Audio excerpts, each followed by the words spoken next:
those that are coming from Transnet Group, the officials of Parliament.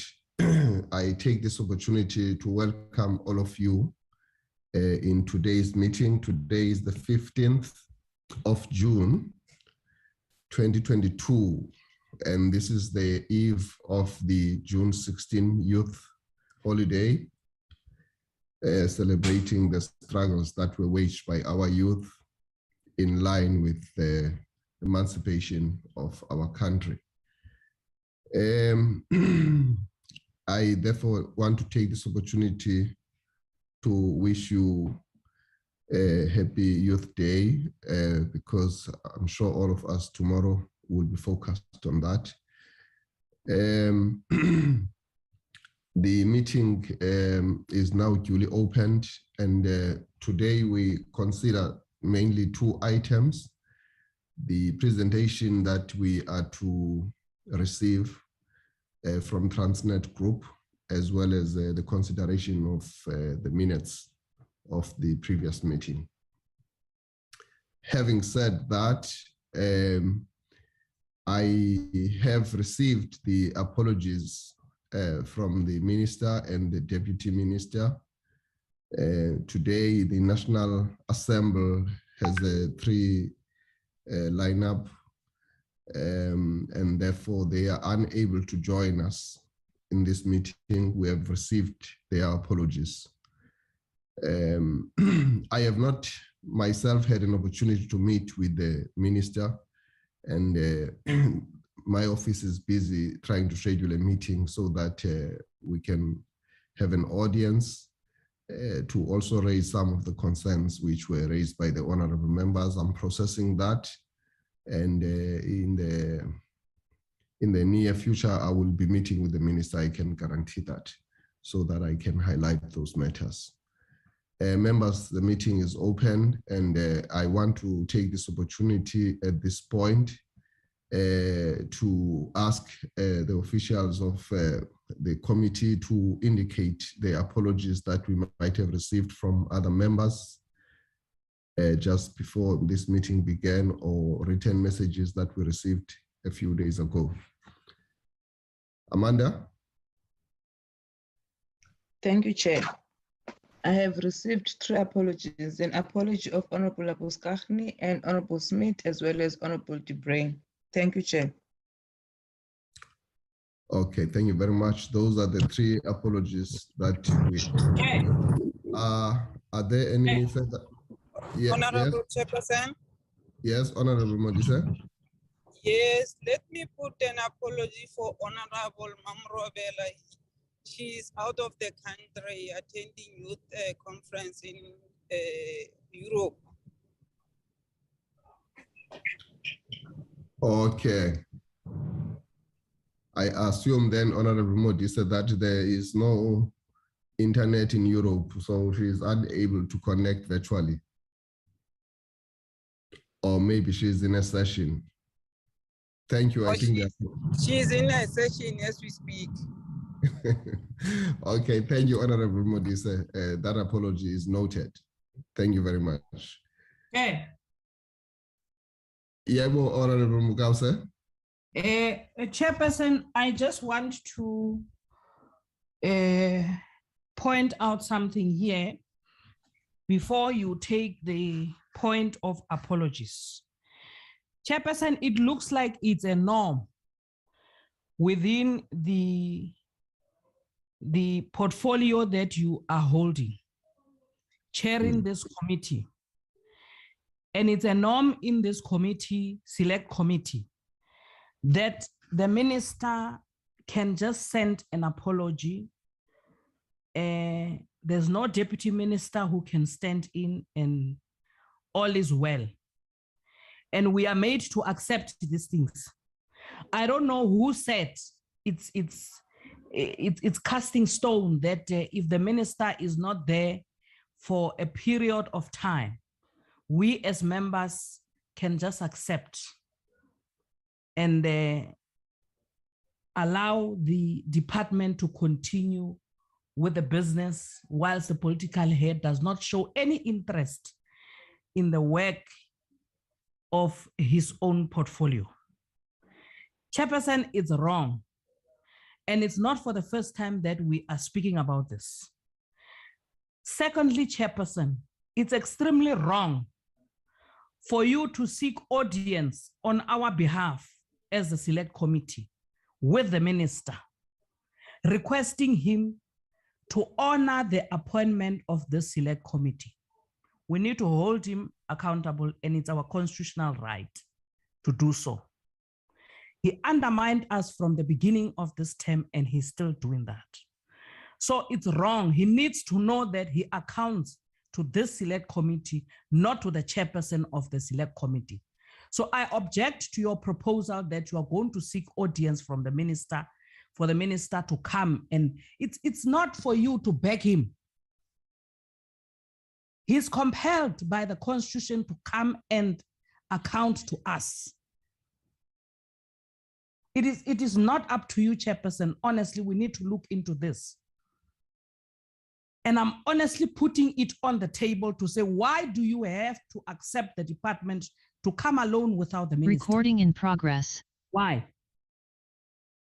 I'm going to propose that we seek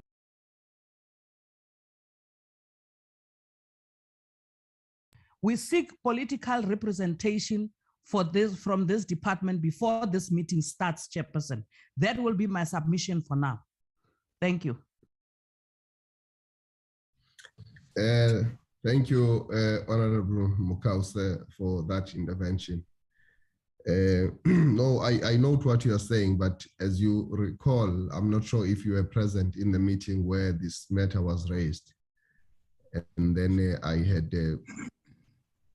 I was given a full mandate to ensure that in future, the ministers, together with the deputy minister, they must come to this committee because there has been a trend, as you are pointing out.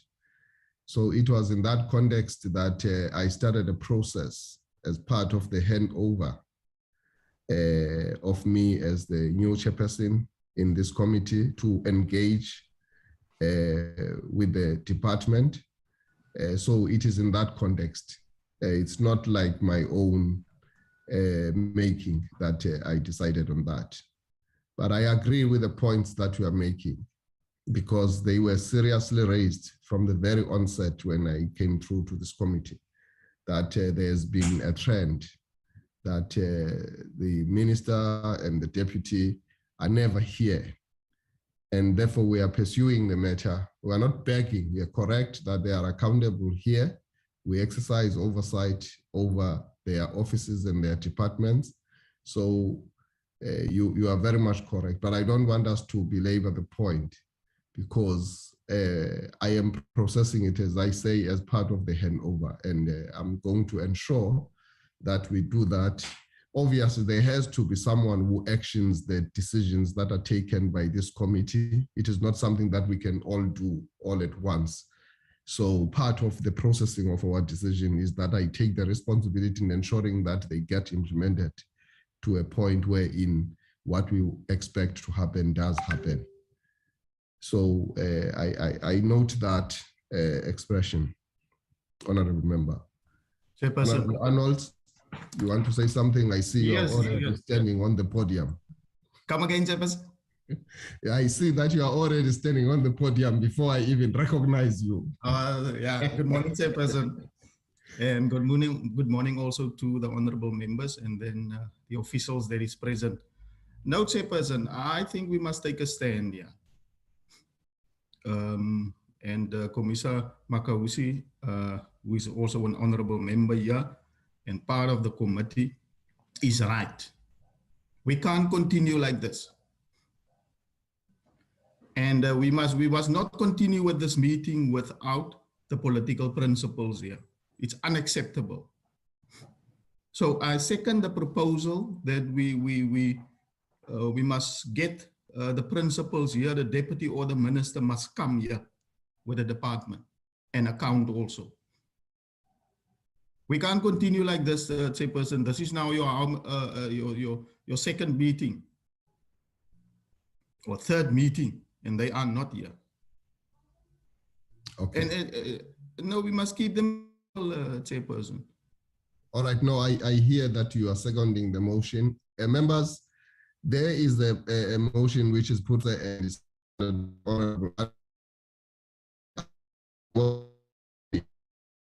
different view. I see the hand of the Honorable Modise. You are recognized. Yes, good morning, honorable members and the officials from the department.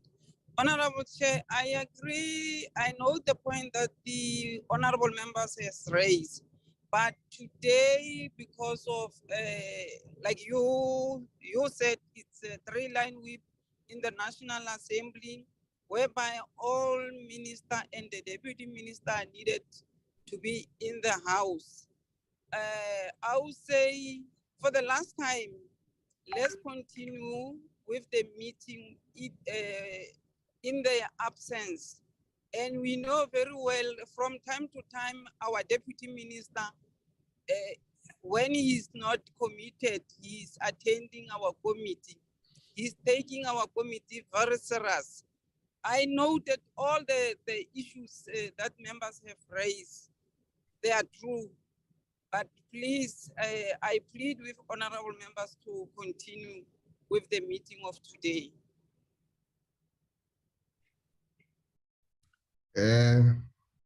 Thank you, Honorable Modise. There is a counter proposal that let us not put a dead stop to this meeting and allow it to happen. And then maybe the issue that is being raised, that a follow-up meeting will not sit without the political principals of the department being here. Chair. Sorry, let me recognize the Honorable Nana. Colleagues, I'm one of those people that are actually very much unhappy about the persistent absence of Minister Gordhan. Before the budget vote debates, I do not know when last did I see him. We're not friends. I don't intend to be friends with him, of course, but I'm just saying, I don't know when last did I see him in front of the committee, appearing before the committee. But, and colleagues will recall, you know, Twanin, we teach people how to treat us. And when they treat us in the manner in which we taught them, we then start to complain. We have been talking about this from 2019. And I am really tempted to second what Honorable Makau has just proposed. But what weighs heavily on me is the fact that in our meeting of last week, we had asked you to look into this matter. And you have set a process in motion in addressing this matter. So I would really plead with Honorable Arnold and Honorable Makau to allow you space to conclude the process. Hopefully, it is not going to be too long before we see fruits, or you come and report to the committee as to the outcomes of your engagements with the minister. Thank you. Thank you, Honorable Nana.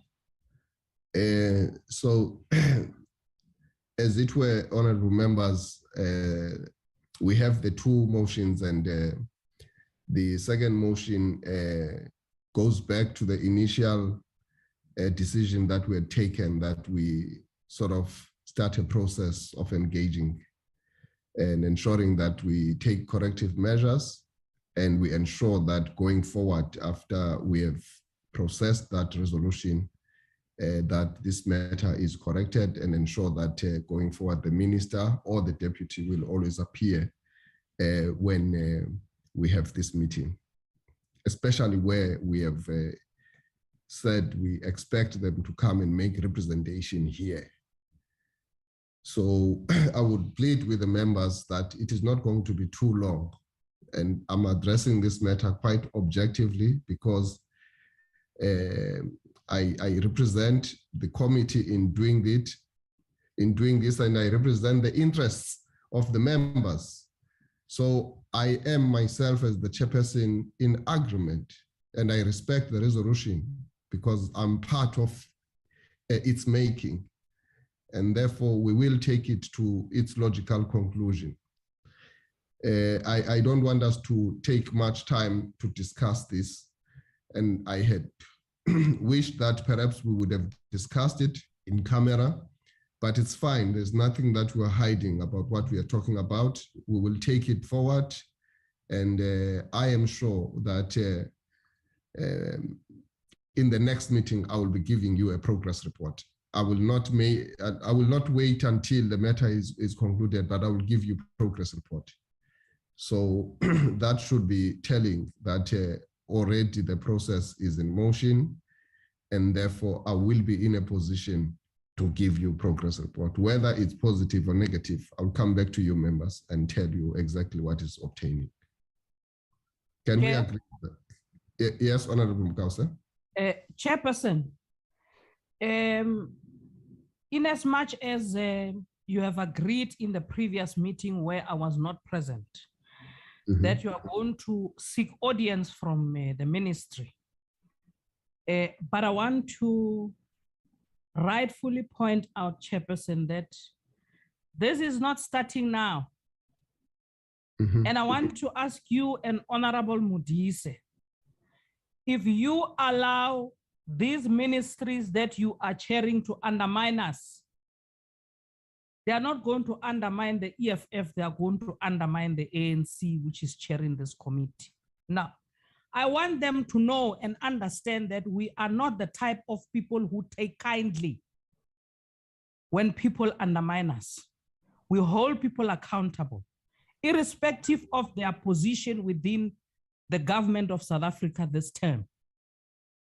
We want to hold the minister accountable, and the minister cannot be immune to attending this select committee and prioritizing a 3-line whip of the National Assembly. If they misses a 3-line whip within the National Assembly and attending a committee, doesn't mean that they are absent. So none of you's got a right to come here and make excuses for ANC deployees for not attending meetings. The officials within the ministry are not political heads. When we speak as members of parliament, we want answers from political heads. They can add where they add as senior officials, but we want political heads. So when you let them to undermine you, don't involve the EFF. They will undermine you in this committee. They will continue to undermine Honorable Modise in a committee like they are doing. It's because when we speak, you are protecting them. They take that as senior officials to their principals to say, we are fine in those committees, whilst they know that other political parties have an objection to what they are doing. So don't involve us, Chairperson. Go and get your political deployee to come and account to the select committee. Honorable Mukausa, no, we hear what you are saying, but I don't think your conclusion is correct that we are bodyguards to ministers here. We have a responsibility to ensure that the ministers account here. We represent another arm of the state which is responsible for our oversight, which include exactly the point we are making of ensuring that the executives are made to account. And that's what we represent. I don't think we must cast aspersions. We have a resolution collectively, and we agreed that there should be a process in place to ensure that what we expect to happen, it actually does happen in line with the principles of accountability. So we'll do that. And I would not want to delve into the politics now that you want us to really take that particular direction. Let's agree, as I have indicated, that we will ensure that we put these matters forward to the minister, and I will update you in the next meeting as to how far have we gone? Let's agree in that spirit, honorable members, and allow, therefore, for the Transnet Group to present to us what we expect to see. We did receive the presentation yesterday. I think it was the updated or the latest presentation, which is going to serve here. I would like now to invite the leader of delegation from Transnet Group, representing, of course, the DPE, and if there are any other officials that are coming directly from the DPE, they must help us by introducing themselves. The leader of delegation must help us by introducing everyone who's here, Transnet Group, as well as the subsidiary, which is the Transnet Port Authority. You are welcome, and you can take the floor. Good morning, Honorable Chair and Honorable members. I'm Portia Davy, CEO of Transnet. I will do a brief introduction, and then this is not the first slide, guys. Can you go to the beginning of the presentation, please? And we will have Chair, the CEO of Tmpa, Bepi Silinga, who will talk through the port master plans. And then our Chief of Strategy, Dr. Andrew Shaw, will make a short presentation. Chair, I'm not sure if the DPE wants to say something. Otherwise, we can start with the presentation. I will just pause briefly. Okay. Can you go to the next slide, please? So it's a Chair, for us, this is actually really an exciting development, both the expansion of Durban, which is way long overdue, as well as the investments to bring Ngqurha to full capacity utilization, which has actually really taken us a long time.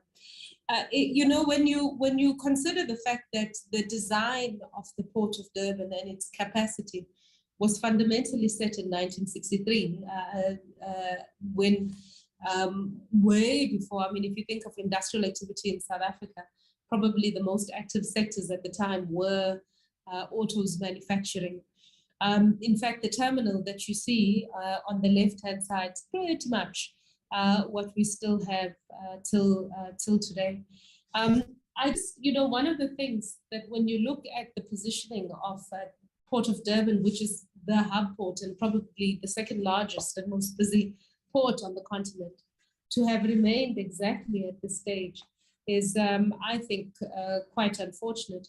Recently, we've been spending a little bit more time just benchmarking and looking at developments with other ports on the continent. Our total capacity in Durban today is 3.1 million TEUs. If you look at the port of Abidjan's GDP is $50 billion. Our GDP is $422 billion, and I think that's 2020's figures. Their total capacity at the port of Abidjan has now been increased to 2.7 million TEUs. And if you look at our total capacity in Durban, it's 3.1 million TEUs. Just keep in mind the relative sizes of the two economies. The depth of the port of Abidjan is now at 16 to 17 meters. The depth of Durban is anywhere between 11 and 12.2 meters. Also, furthermore, if you look at the capacity and the sizes of vessels that are now able to arrive fully laden in Abidjan, 14,000 TEUs, and in our case, we can only take 11,000 TEUs fully laden. So it's just, I suppose, Chair, by putting those comparative stats, is to bring to the point that this development is way overdue, and we all have to find, just as South Africans, and even ourselves as Transnet, are working very hard to make sure that we ensure that this development happens as fast as we possibly can. Now, when we present, one of the things that you hear when we talk about the increasing of the capacity from the 3.1 million tons TEUs that we want to move from to 11.3, there are some who argue that we are expanding it too fast and there's no demand. We would argue that it is absolutely essential that we do the development as fast as we can, because when we look at the volumes that we potentially can move in South Africa, a discussion about rail, we'd be more than happy to have a presentation done to the Select Committee Chair at some future date. We know that there's huge volumes that we would be able to move out of this port if we had invested. And then there's the opportunity of transshipment. And transshipment would enable us to get to much larger volumes, because the nice trend that's emerging is that shipping lines are looking for large ports, which are able to take large containers and use those as hub ports moving out. Durban is a natural hub for the Southern Hemisphere, firstly, but also for the continent. Chair, I will hand over to Pepi Silinga. Can you move on to the next slides, please? Yes, I will hand over to Pepi Silinga at this point. Thank you.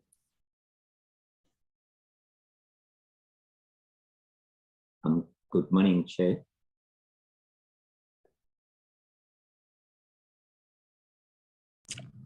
Morning, Ndate Silinga. Chair, I'm Manqurha. How are you? I see you are still trying to get ready. Yeah, no, I'm all right, Chair. Thank you so much. Chair, just to continue on the presentation, the introductory remarks by the GCE, we've clustered the two ports because they are complementary insofar as the development that's actually going to be undertaken.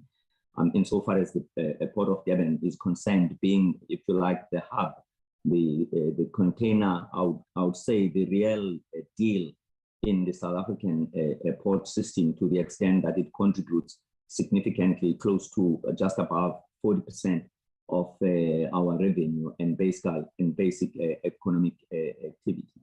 And the Port of Richards Bay, being a hub in particular for the dry bulk, and some of which would be relocated from the Port of Durban, and we'll see in the presentations.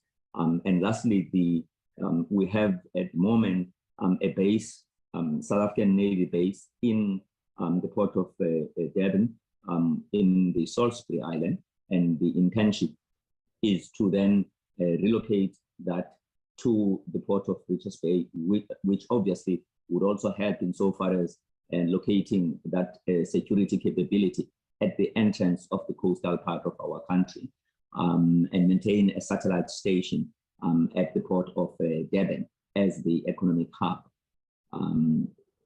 If we can move to the next slide, please.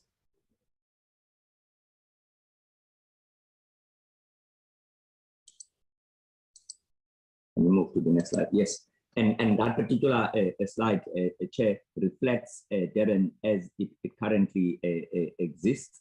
And I'm not going to spend much time on it because we will be speaking on each particular element as we make the presentation. If we can move to the next slide. Now, Chair, in this particular slide, I would want you to start by looking at A, which is in the middle, if you see where A is, and that is where Pier 1 and Pier 2 is actually located.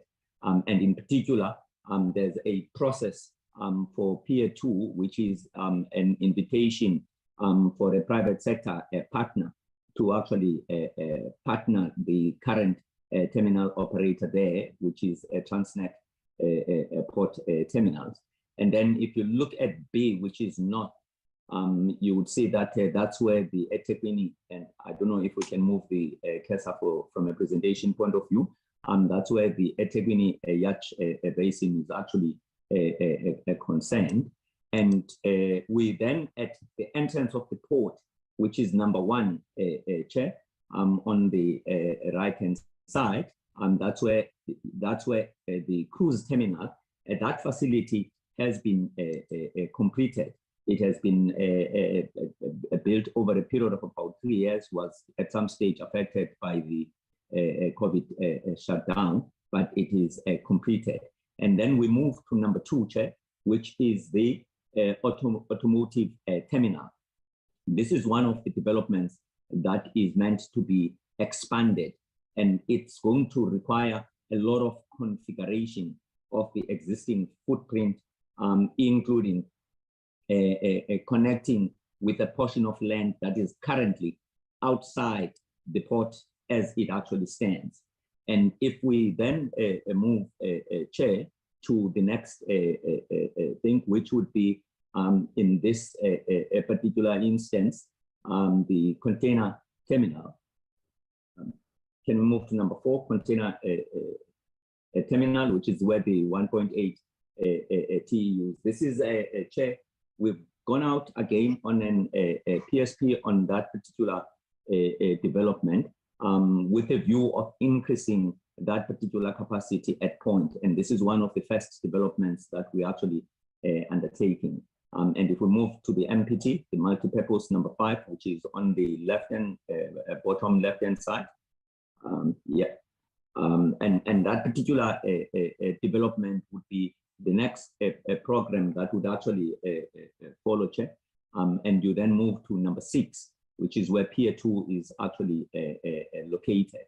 Now, there are interconnectedness, Chair, insofar as how these developments are actually going to take place, because in some instances, there is relocation of some of these activities that needs to be relocated to another place to open up the space for the development to actually take place in that particular area.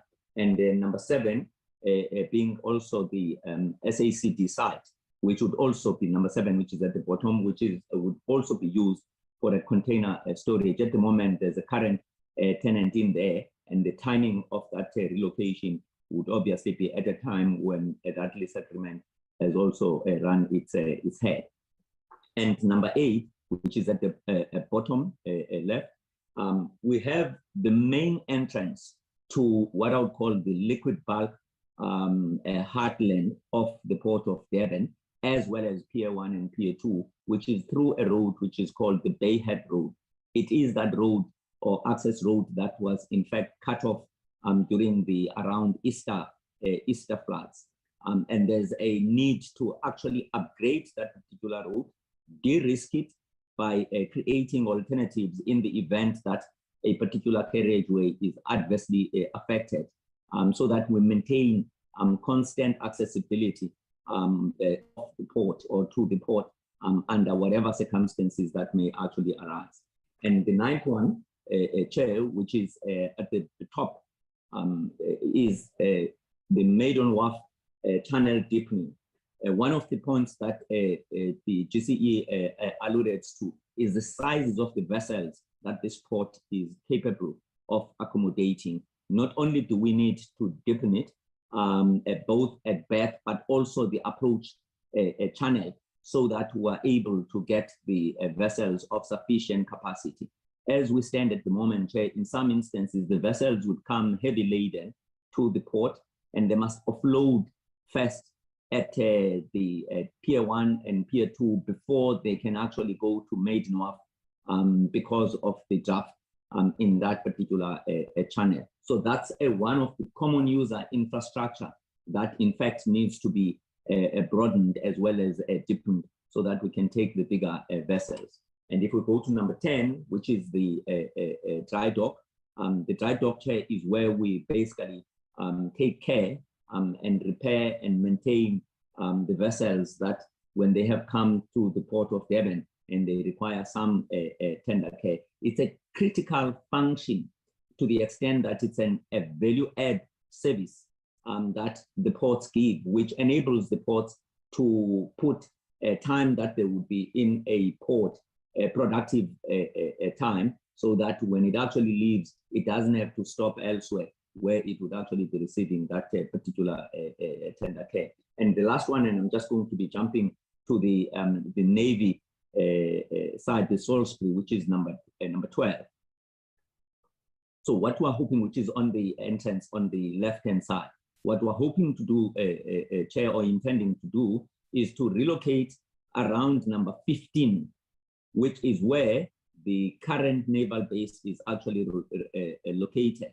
If we can show where number 15 is, and relocate a small portion of that capability to number 12. At number 12, there is currently a dry bulk for manganese, amongst others, and that is going to be relocated to Richards Bay. That's where the interconnectivity in terms of enabling what our plan is in this particular plot. If we can move to the next slide, please.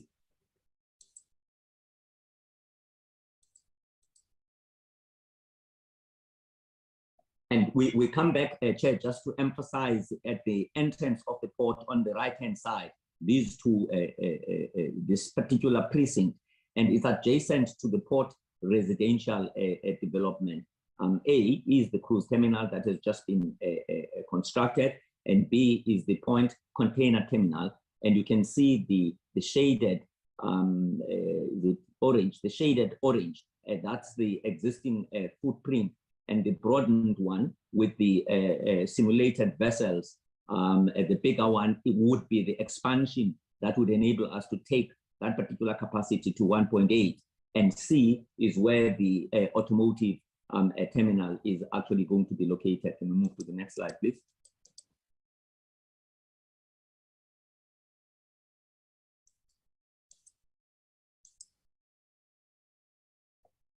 Effectively, Chair, the development is aligned and it's in pursuit of a container segment strategy, and really the strategic intent from a country point of view, and of course, prioritizing the hub, the container hub in Durban, is to ensure that we improve the capability, infrastructure capability, so that we can improve operational efficiency and productivity at the port level.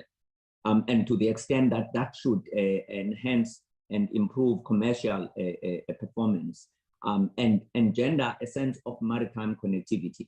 And we're looking at what we would call a hub and spoke, where the big vessels would actually come into that particular area, and the smaller vessels would then pick up from Durban and would actually link up with the other ports in the country, as well as southern hemisphere as well. And we need to, in particular, make sure that the core infrastructure in this particular instance would be the capability of the berths, insofar as the length of the berths, as well as the depth of the approach channels, as well as alongside the berths are in fact deepened to be able to cater for the bigger vessels that are now in motion. Next slide, please. The time frames, Chair, this slide is basically meant to indicate that all of these have been time framed, and you can see the cruise terminal that has already been completed.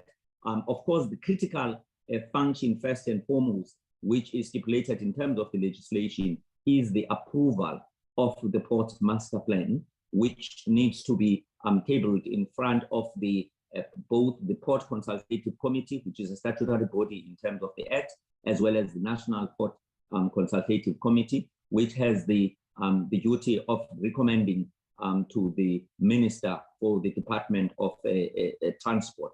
And those master plans would then be gazetted as the approved and the regulated basis upon which development is actually going to take place. And we are targeting that we should be finalizing that particular process by around mid-August for a quick consideration and subsequent approval. This also includes, Chair, the redefining of boundaries insofar as in the Port of Durban, incorporation of a particular area called Ambrose Park for the development of the truck staging area, which is part of increasing operational efficiency and decongesting the port, but also incorporating the area in which we are going to be including the car terminal, which is just outside the current port boundary.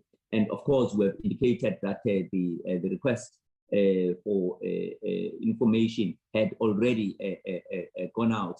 That is insofar as Pier 2 is concerned. We are also in the process of finalizing the regulatory approvals for the relocation of the head office of the Port of Durban, because that's where the container terminal is in fact going to be developed. That also includes the relocation of the fruit terminal, so that that particular area is part of the automotive terminal that's actually going to be developed. And you would see that it's reflecting around between the second and the third quarter in this financial year. So the point, Chair, that we're actually making is that the activities, the main activities, are underpinned by a particular rationale, both in terms of construction activity, so that it's an optimized construction activity, in terms of the pressure that we're currently facing to respond to the market demand, but as well as the availability of equipment, because once we have established site for these types of developments, which are in the order of tens of billions of rands, it is not prudent to establish sites, do a small portion, de-establish, because it's going to cost you 300 a leg to actually establish site again. So there is what we would call congregation of certain activities to optimize the cost per activity, because the fixed cost would be carried by a much wider base of construction activity. And the projections, Chair, is that we would like to move this particular development relatively very fast. And the projected timeframes is ideally we would want to do it within the next 8 to 10 year projection. And the capacity, the strategic intended capacity, is 11.4 million TEUs, which is a significant uplift from where we're currently sitting at, which is equivalent of a third of the current capacity. If we can move to the next slide, please.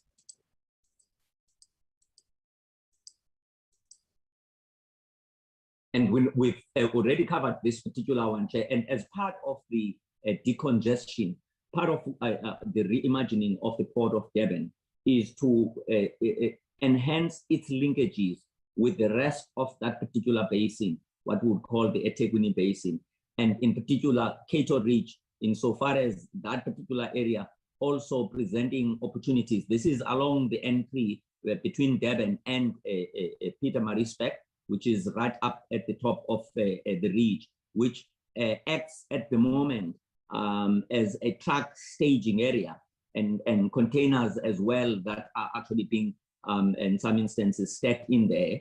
It's already proving itself to be a logistics hub insofar as the number of companies that are in the just-in-time, just-in-case production of packaging of goods. So there's a lot of enhancement that that particular type of facility would create insofar as decongesting the Port of Durban. I've already spoken about Ambrose Park, Chair, and Ambrose Park is the portion of land which is just adjacent to the Bayhead Road, which we would use for the truck staging area, but also to create a parallel road which would be part of Bayhead, so that we're not stuck in one corridor if and when there's a problem with a particular corridor. And this is what would also necessitate the approval of new boundaries to incorporate Ambrose Park. Can we move to the next slide, please? And we've spoken, Chair, about the master plan. The ports, because they are strategic assets, and the Tmpa itself is regulated in terms of the Act of 2005, and the funding is in terms of the tariffs that get approved by the port regulator of South Africa. The infrastructure within the ports is developed in terms of a regulated framework, which we have to ensure that it has got what we would call intermodal logistics, considering the contribution of rail, the contribution of road, and to the extent that all the ports are located within a particular city, and the extent to which the synergies in the development of the port and those synergies flow into the city and vice versa. And of course, because these are significant employment opportunities or economic activities, that they actually respond to the human capital development needs of the ecosystem in which they actually exist. And all these particular connectivities find expression in these port consultative committees, in which forums the various stakeholders, the port users, interested and affected parties have actually a voice. And TMPA is in fact obliged to take those particular concerns on board and be able to factor those in the planning of infrastructure. So if we could move to the next slide, please.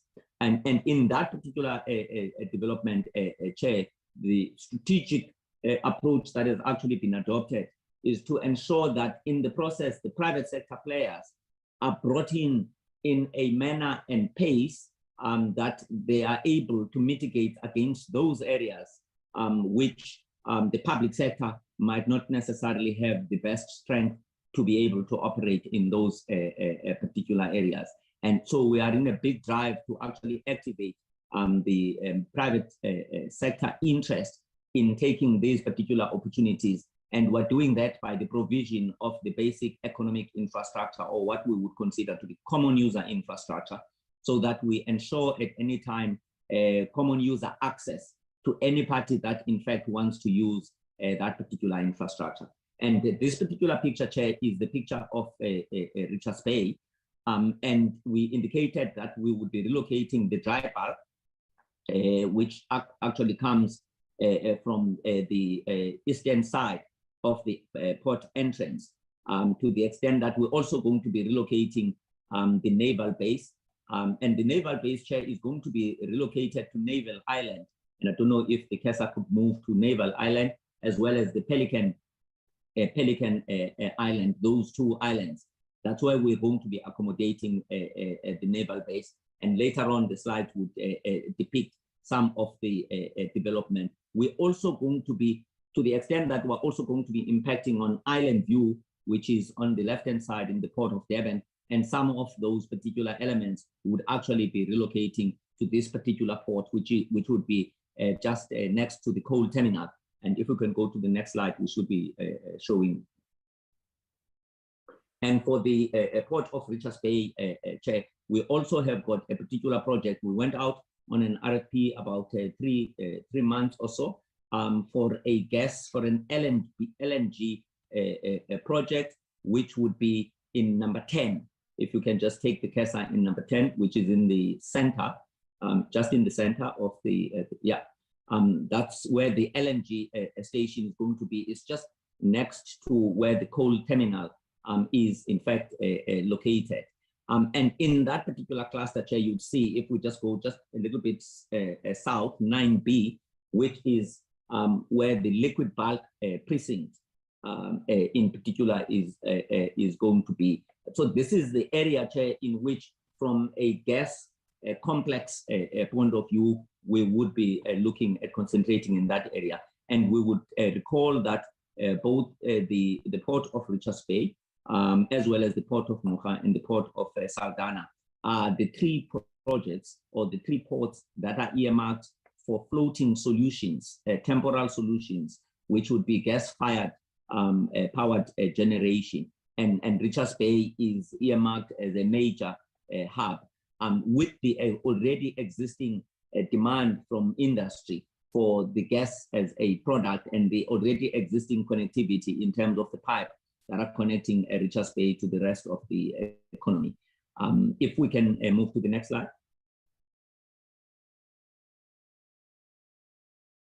And again, Chair, this is the construction activity for the Port of Richards Bay. And in any development, Chair, as you would know, if you are going to be doing a residential area, we don't just move in and do houses. We first must do the roads that are leading to that residential area so that you can actually access that particular site.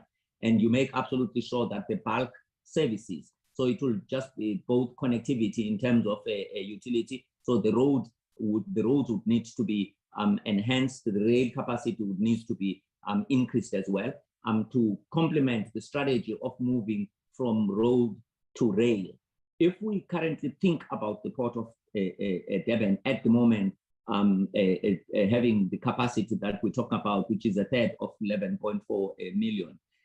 If you have 11.4 million TEUs and you are still dependent on the current trajectory of road utilization in the orders of magnitude that are currently in place, you basically will collapse the city.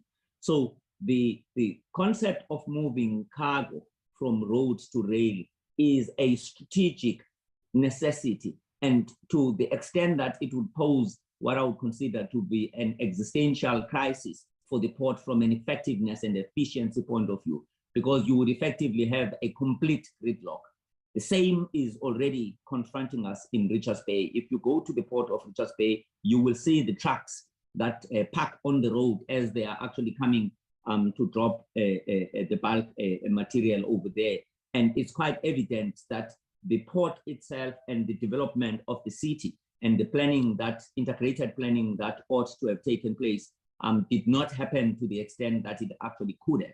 And this is an opportunity for us to actually go into an integrated port, an integrated city development with a complete intermodal logistics planning that is able to project the demands and be able to accommodate how those would actually be taken care of. I think the significant issue, Chair, for me around Richards Bay would be the three areas that we will consolidate around the bulk area, because we're going to be relocating bulk from Durban to accommodate the Navy and move that bulk to the port of Richards Bay. We're going to be consolidating around the South African naval base, including the support residential area, which is projected would require up to 1,000 residential households to accommodate the naval base support over there.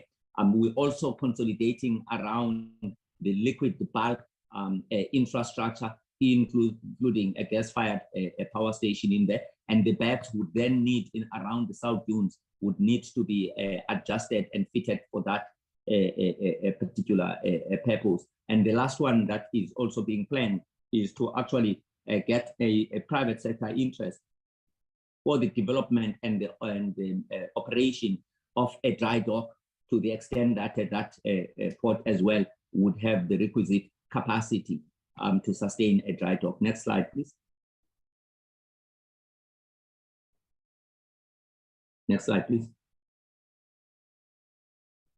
So to just conclude, Chair, we have had to make sure that we are not just obsessed with our own image, and we seek what we call independent expert validation of the work that has actually been undertaken.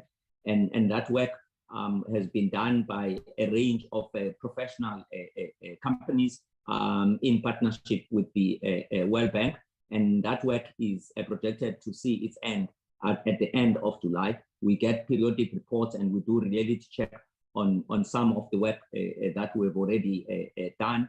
And we have had to improve and iterate some of the ideas that we actually had on the basis of that particular feedback. So it's been a very constructive and a very useful engagement, Chair, that has enabled us, if you like, to optimize on the output and also reduce on the projected cost side based on the ideas that have come out of those particular exercises.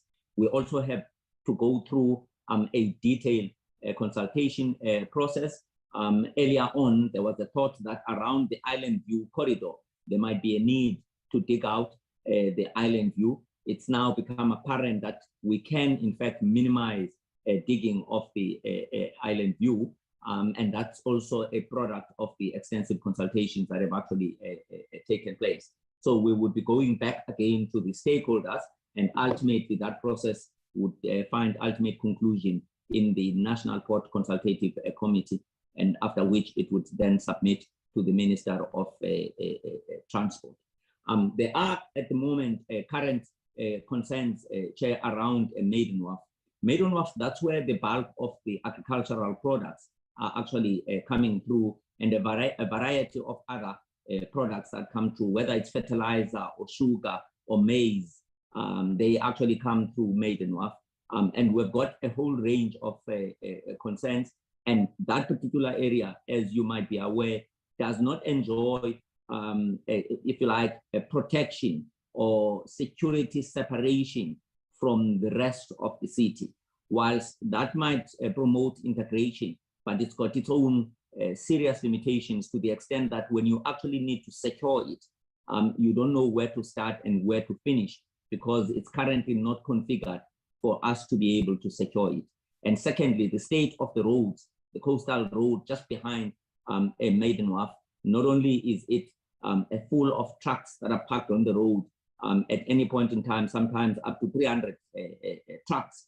And occasionally when there's a disagreement between the trucks, either and the clients or the owners of the trucks, then we've got trucks that are basically used to lock down as a registration of their protest. So there's a major reconsideration that needs to take place around the logistics within the port, and Maiden Wharf being the point area that we're going to be doing that.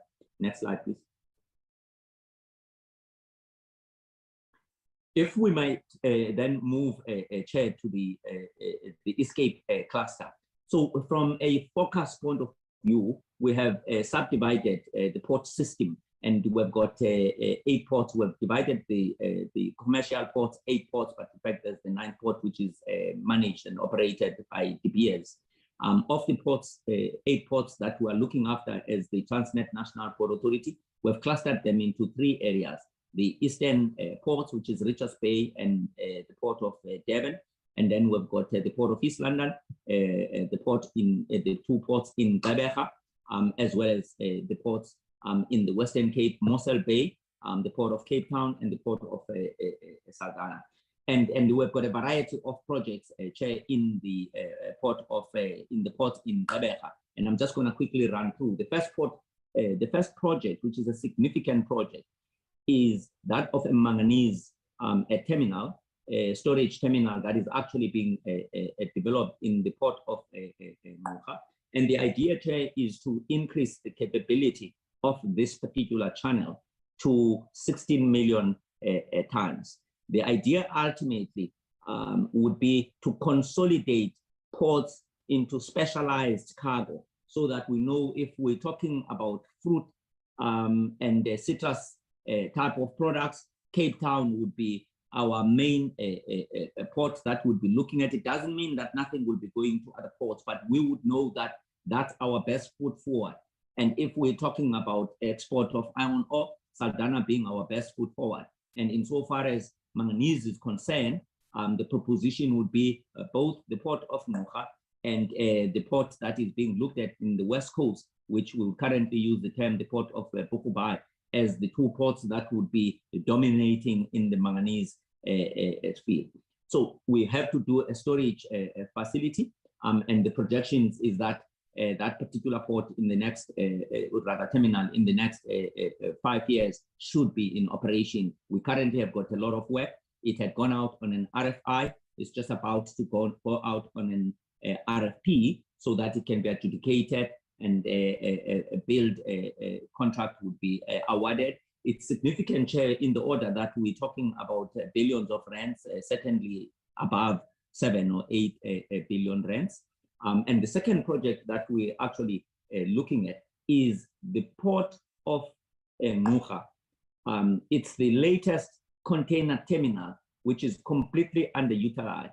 Currently, we're sitting with a capacity of about 2.1 million TEUs. Currently utilized on an exceptionally good year, 800, 900,000 TEUs. So sitting at less than what I would call 40% capacity from a utilization point of view. This is one of those projects that is in the process of attracting a PSP interest and a party that would be able to bring volumes so that we can generate the commercial returns that this port is actually capable of. And Ford has taken a decision that their vehicles would in fact be exported through the Gqeberha channel, which requires increasing of the rail capacity to be able to accommodate moving manganese from road to rail, which is increasing sitting on the road at the moment, but as well as accommodating the vehicles that would actually be coming up, which requires an additional investment from a rail point of view, Chair, in the order, give or take, 1.7, 1.8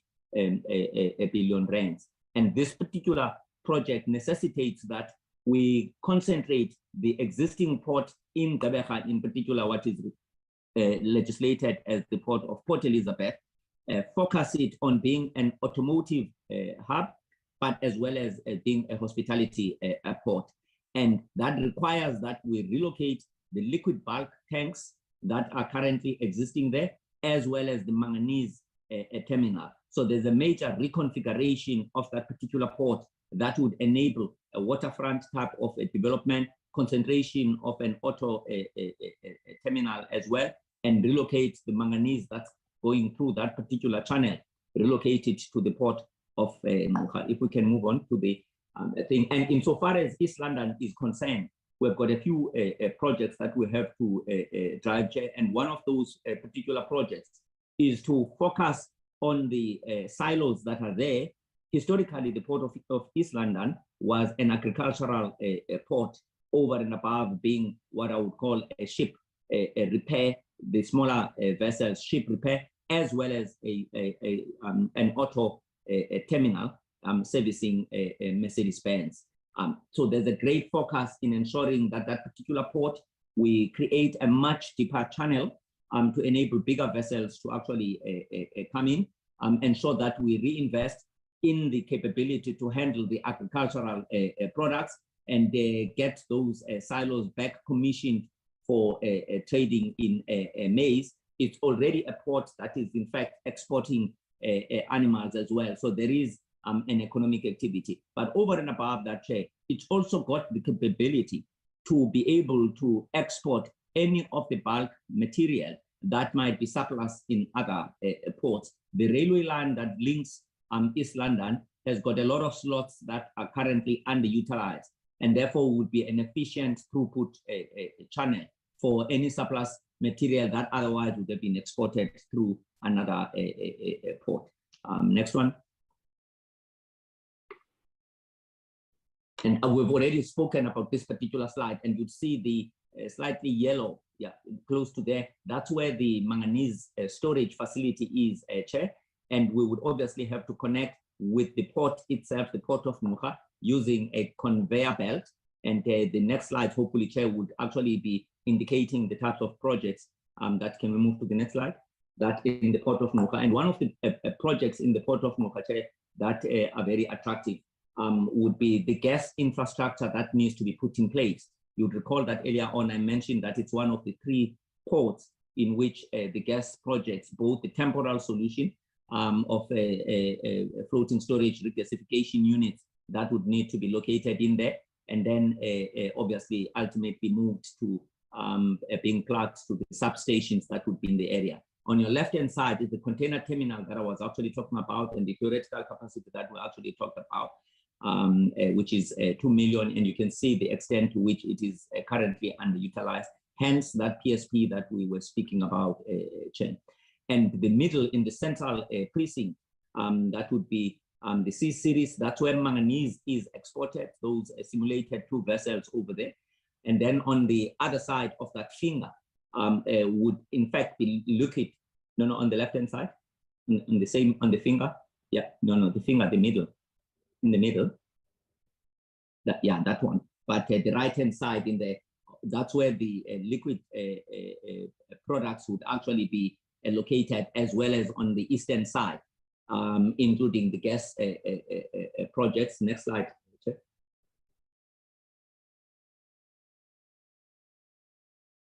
Next slide, please.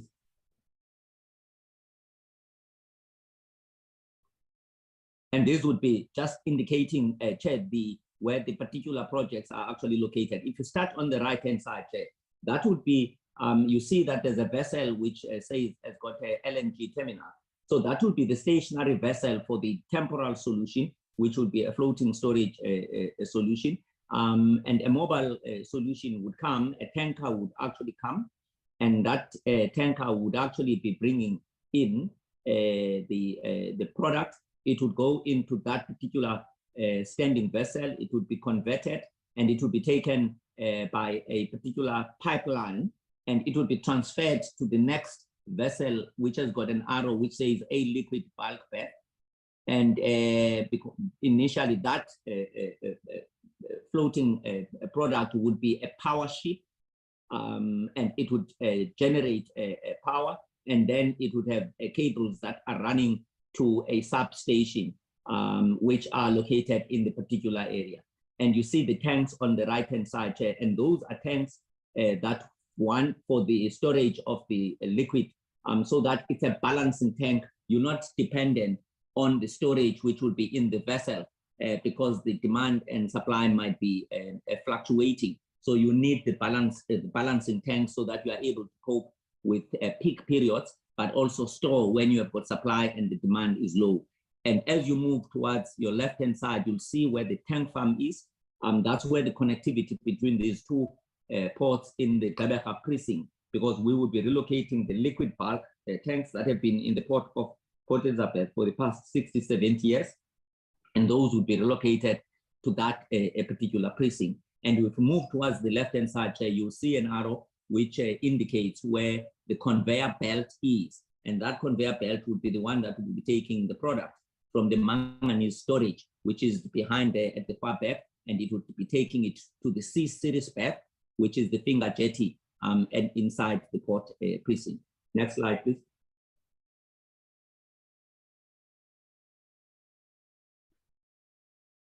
I'm not going to spend too much time, Chair, because I've already spoken to this particular slide. This is the port of Port Elizabeth as it is currently legislated in Ngqurha. And you see on the right-hand side, extreme right-hand side, that's where the liquid bulk terminal. We have given an indication, Chair, of the timeframes. So this project, we have started expediting the particular project and chasing that by 2025. It should be operational at the Port of Ngqurha. And then you also see where the bulk ore terminal, which is also going to be relocated to that storage area that we spoke about in the Port of Ngqurha as well, which would then enable a waterfront development in that particular portion. And you see the multi-purpose terminal, which is in the middle. And these also reflect the extent to which there's, in some instances, underutilization of capacity. And by repurposing these ports and focusing them on a particular product, we can then develop what we consider to be centers of excellence from an operational point of view in a particular product and be able to benchmark them with the comparable ports in the world. And the last one on the left-hand side is where we currently have the PE container terminal. And this is where we're going to be focusing on the automotive terminal Chair, to accommodate both VW as well as Ford. And hopefully there will be other products as well, like bike that is in town, and FAW as well, to focus on maximum utilization of this particular precinct. Next slide, please. We've covered this, Chair, the strategic intent in all of these particular investments are the same. So if you can move to the next slide.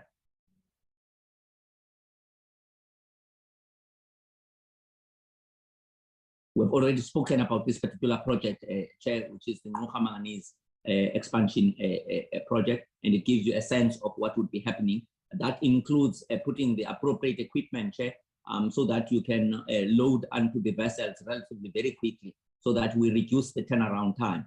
One of the key performance indicators from a port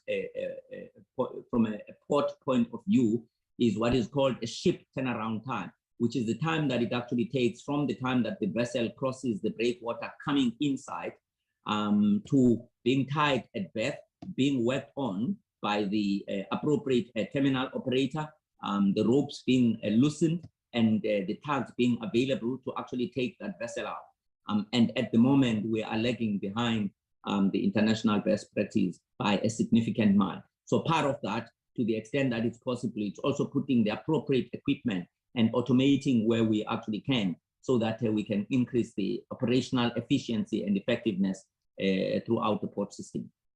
Next slide, please. And these would be the timeframes, maybe on the right-hand side, just to indicate that the RFP for this particular project, we are supposed to be going out within the next 2 weeks on the RFP. The RFI had already been concluded, Chair, and we're projecting that the construction start date would be around between March and around June in the next financial year, and that the operations would actually take place in 2027. What would happen because of the machine-intensive nature of these types of operation, the commissioning is likely to take anything up to 9 months. So you would be looking at commissioning starting around September of 2026, so that by March 2027, the equipment is proven to be fit for purpose and is capable of delivering to the design standards that would have been proposed. Next slide, please.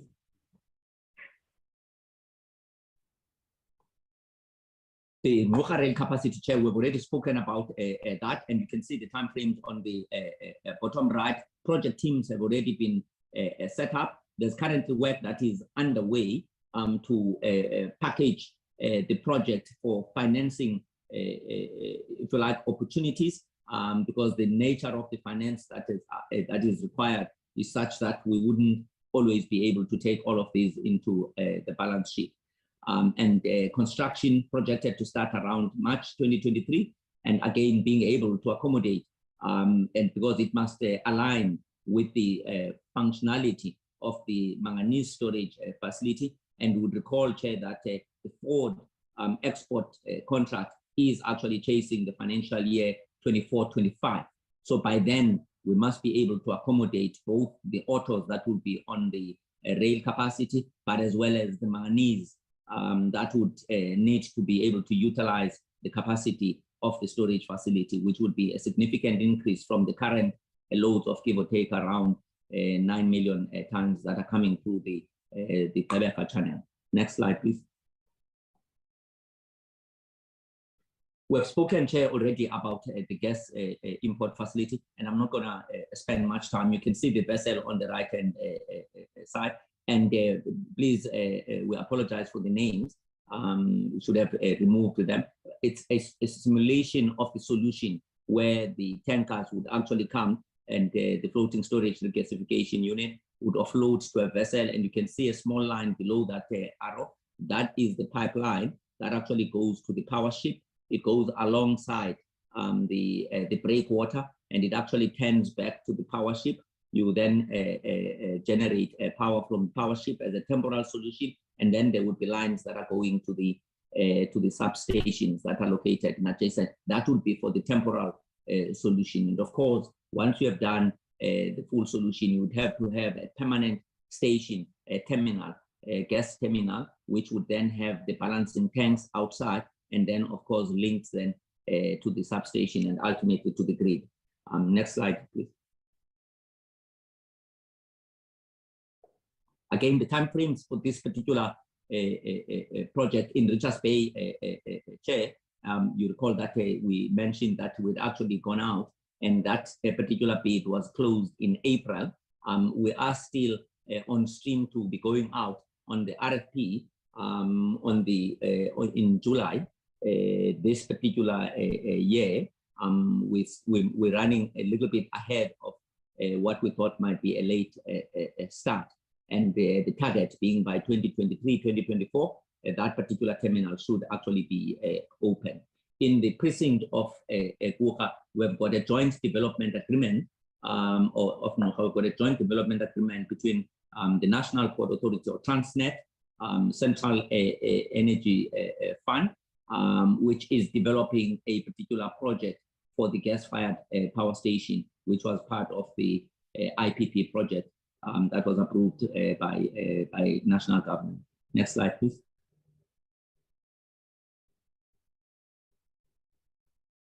Thank you very much, Chair. That's the end of my presentation.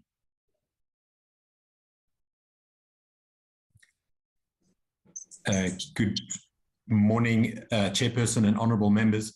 My name is Andrew Shaw. I'm responsible for strategy and planning at Transnet group level. I wanted to just share with you just 2 slides, which is the planning and segment positioning, particularly in respect of rail and fulfilling the requirements of economic growth through rail as a logistics solution. So let me spend a little bit of time talking to our current strategy and then also focus on our intent to try and encourage government to expand directly in rail and assist us in providing some strategic rail infrastructure going forward. We have 9 segments, 4 of which are in the mining area. These are commercially viable businesses. The impact on GDP is around 5.4%, around 147,000 jobs. Obviously, there is, in most instances, not beneficiation. Most of this product is exported. Our investment approach at this point in time is to increase from just over 100 million tons by another 50 to 60 million tons in mining explicitly. We see the opportunity to thus grow TFR's revenue quite considerably, but we would have to do that in partnership with the private sector, probably with the mining companies, to expand that capacity, largely because our balance sheet is just not able to bear the significant costs. So we have project plans in place in chrome and ferrochrome, in manganese, as well as in iron ore. In the case of coal, we do see some growth, but that growth is really dependent on our existing network. The real opportunity for us is in the middle 2 areas, which is containers and automotive and agriculture. The focus here is to drive up market share to support manufactured growth. And you can see that the rail impact is approximately 18.9% on GDP, so considerably more than in the mining sector in the case of containers and automotive. And if you then add agriculture, which has about another 12.5% GDP in terms of its contribution to national GDP and the considerable logistics requirement, you'll see that we have in those 2 segments a huge impact on our ability to be competitive, grow jobs, and assist growth in those 2 segments. Our investment approach in both areas is to work in respect of partnerships on the rail system and capture rail market share where we can, but to also, in alignment with the NDOT's policy pronouncements recently, to allow private sector operators on the slots that we don't use in 3 key corridors: Gauteng to Gqeberha, Gauteng to East London, and principally Gauteng to Durban, where the greatest opportunities lie. In respect of agriculture, the challenge there is that in many instances, agriculture is quite widely dispersed in the rural provinces, and there's branch lines that are not effectively used. So we wish to drive the branch line concessioning process still harder in order to make rail more competitive, and also to allow for private operators on slots that we don't use. I won't talk to fuel and gas. I think actually Pepe has spent quite a lot of time quite neatly placing the challenge of repositioning from fuel to a gas-based energy economy in respect of the principal investments in the ports. So let me go to the final slide, which really just summarizes some of our core requirements. Because of our financial positioning and our need to reposition TFR sustainably, is that we see a requirement to tier the network. So we would have an A-grade network which focuses on bulk freight, a B-grade network which is for mixed freight and serves most of the cities, and then a C-grade network which is largely the lower order part of the network and the concessioning of branch lines. We would also, again in alignment with National Department of Transport policy, introduce new train operators with the focus to capture market share, particularly in agriculture and manufacturing. And we will drive a series of partnerships to expand capacity in key segments and grow volume. The partnership arrangements that we principally would like to enter in are with industry partners, with financial institutions that can help us to invest, and in some instances with logistics operators who would be able to bring us a share of the traffic that they currently move by road.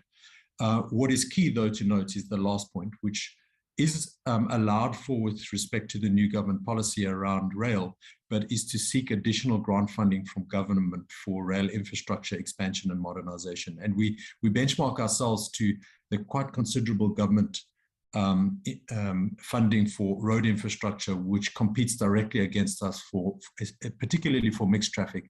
And when we benchmark this against other countries, what we see is most other countries have invested in rail infrastructure, maybe not necessarily in rail operations directly, but certainly in rail infrastructure. Let me leave it there, Chair, and hand back to you. Thank you very much. Thank you, Chair. Thank you, Honourable Chair. We as Transnet would be done at this point. I know the DG, the acting DG is on the call, so she can close. Thank you.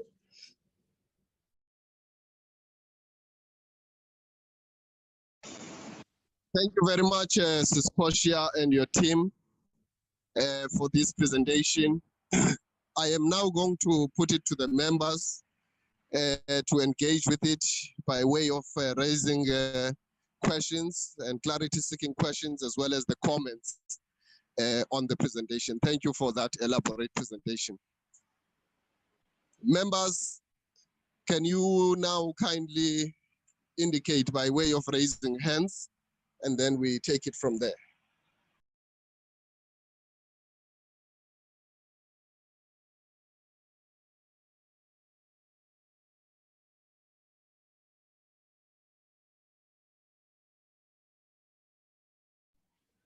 I see the hand of Mama Lindwe Bibi. I see the hand of the Honorable Nana. I see the hand of the Honorable Arnold. I see the hand of the Honorable Winnie Ngwenya and the hand of the Honorable Modise. And I think there's one more hand of Honorable Malehu. In that order, honorable members, we start with you, Honorable Bibi. Thank you so much, Honorable Chairperson Baba, for the opportunity. Greetings to you and also to the officials and also to my colleagues. Thank you, Chairperson, and also thank you from the department for the presentations of which we do welcome them. Chairperson, I've got two questions.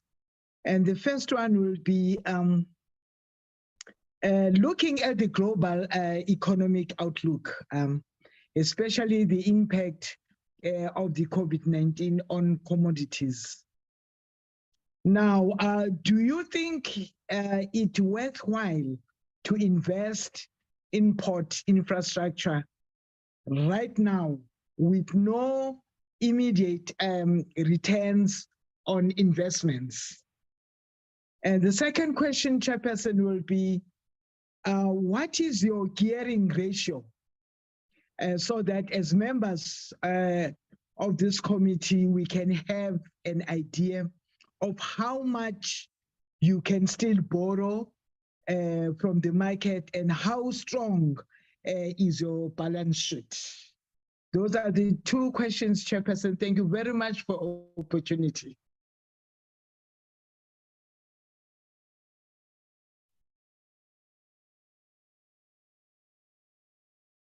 I'm done, Chair.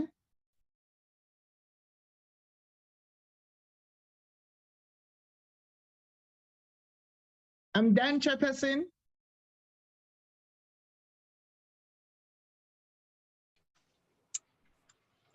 Honorable Arnold.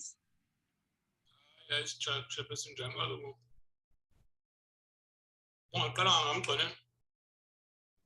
You are rushing somewhere. If Honorable Arnold is happy with that, please go ahead because he is not responding anyway. Go ahead, Honorable Nana. Chairperson, I'm happy. No, I thought I was after Mama Bibi. I'm third, yeah, so. You can go ahead, Honorable Member. Age before beauty, Honorable Arnold. Thanks. thanks very much, Chairman. And really, I would want to it's something that I don't do quite often, to welcome a report or to welcome a presentation but give credit where it's due. When it is so concise, clear to the point, it really talks to the leadership in that organization. Some members will know we've been around listening to quite a few presentations, but you hardly get a presentation which is full of sense. And thank you very much, Mrs. Portia and your team at Transnet. I probably have two questions, but before that, I would want to make a few observations. And the first observation relates to the announcement you've made with regards to the Port of East London.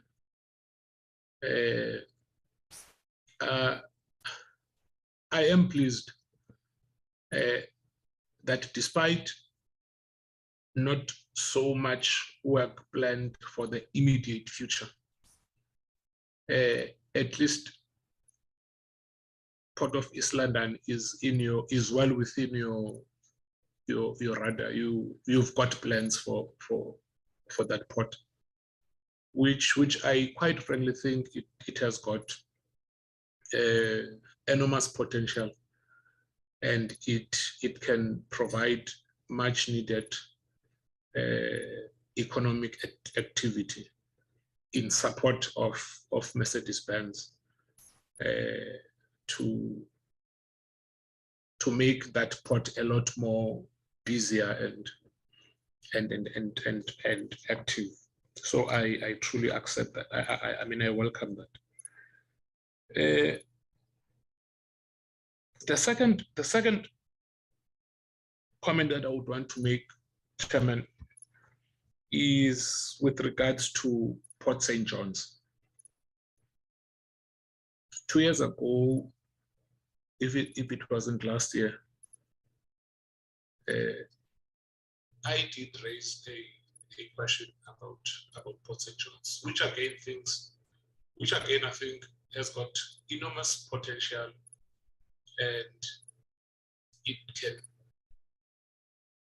can actually bring hope to a rather hopeless situation in Port St. John's. That is my constituency.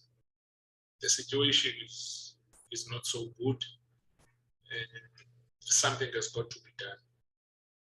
So in this regard, I would really want to implore Transnet to really consider doing something in Port St. John's, which is not too far from Durban, which is not too far from East London. I may not be exact as to the distance in terms of nautical miles, but with the naked eye, it doesn't seem too far. And I'm sure with all the clever minds in Transnet, something can be done with Port St. John's. You will recall commitments were made, and as a constituency leader in that area, I am constantly asked by communities whether they've been forgotten or what's the progress with regards to the promised port that was to be built in Port St. John's. So I would really like to get a comment from Transnet. Now, coming to my questions, Chairman, it's been reported in the media that the recent floods in KZN and parts of the Eastern Cape have actually caused mayhem at the Port of Durban. Now, I want to check with Transnet as to the extent of the chaos that has been caused. Allegations were made that these days the port is not functioning optimally.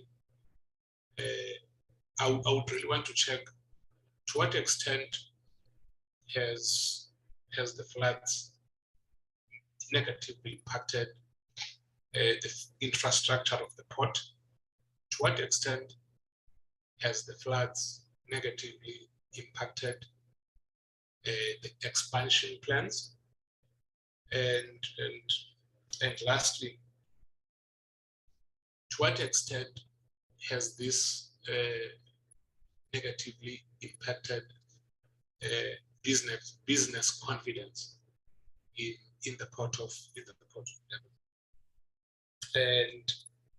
And the last question, Chairman, is a while ago there were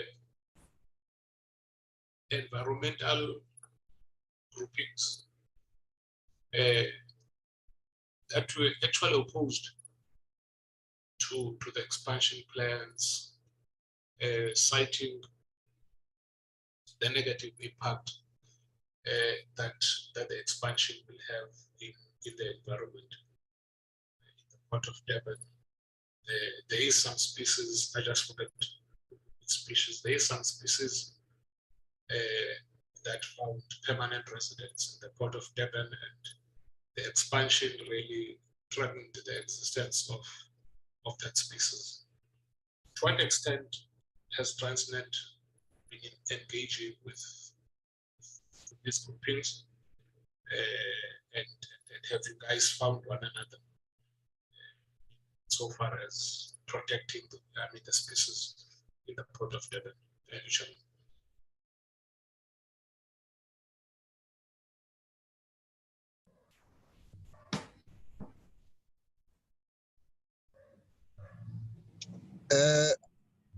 Thank you, Honorable Nana. I would like now to invite Honorable Arnold. Honorable Arnold. Thank you, Chairperson. Let me also welcome the presentation from Transnet.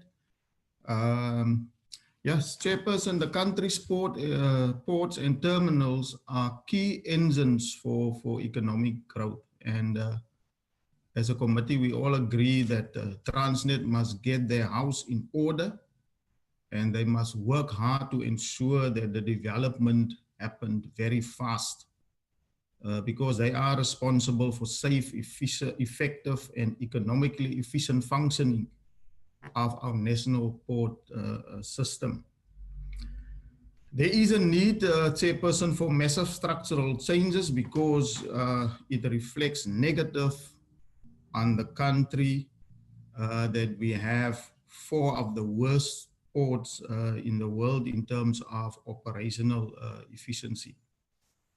My first question, Chairperson, is can we get comment from and details from Transnet in terms of the special purpose vehicle and how this will improve and resolve operational challenges?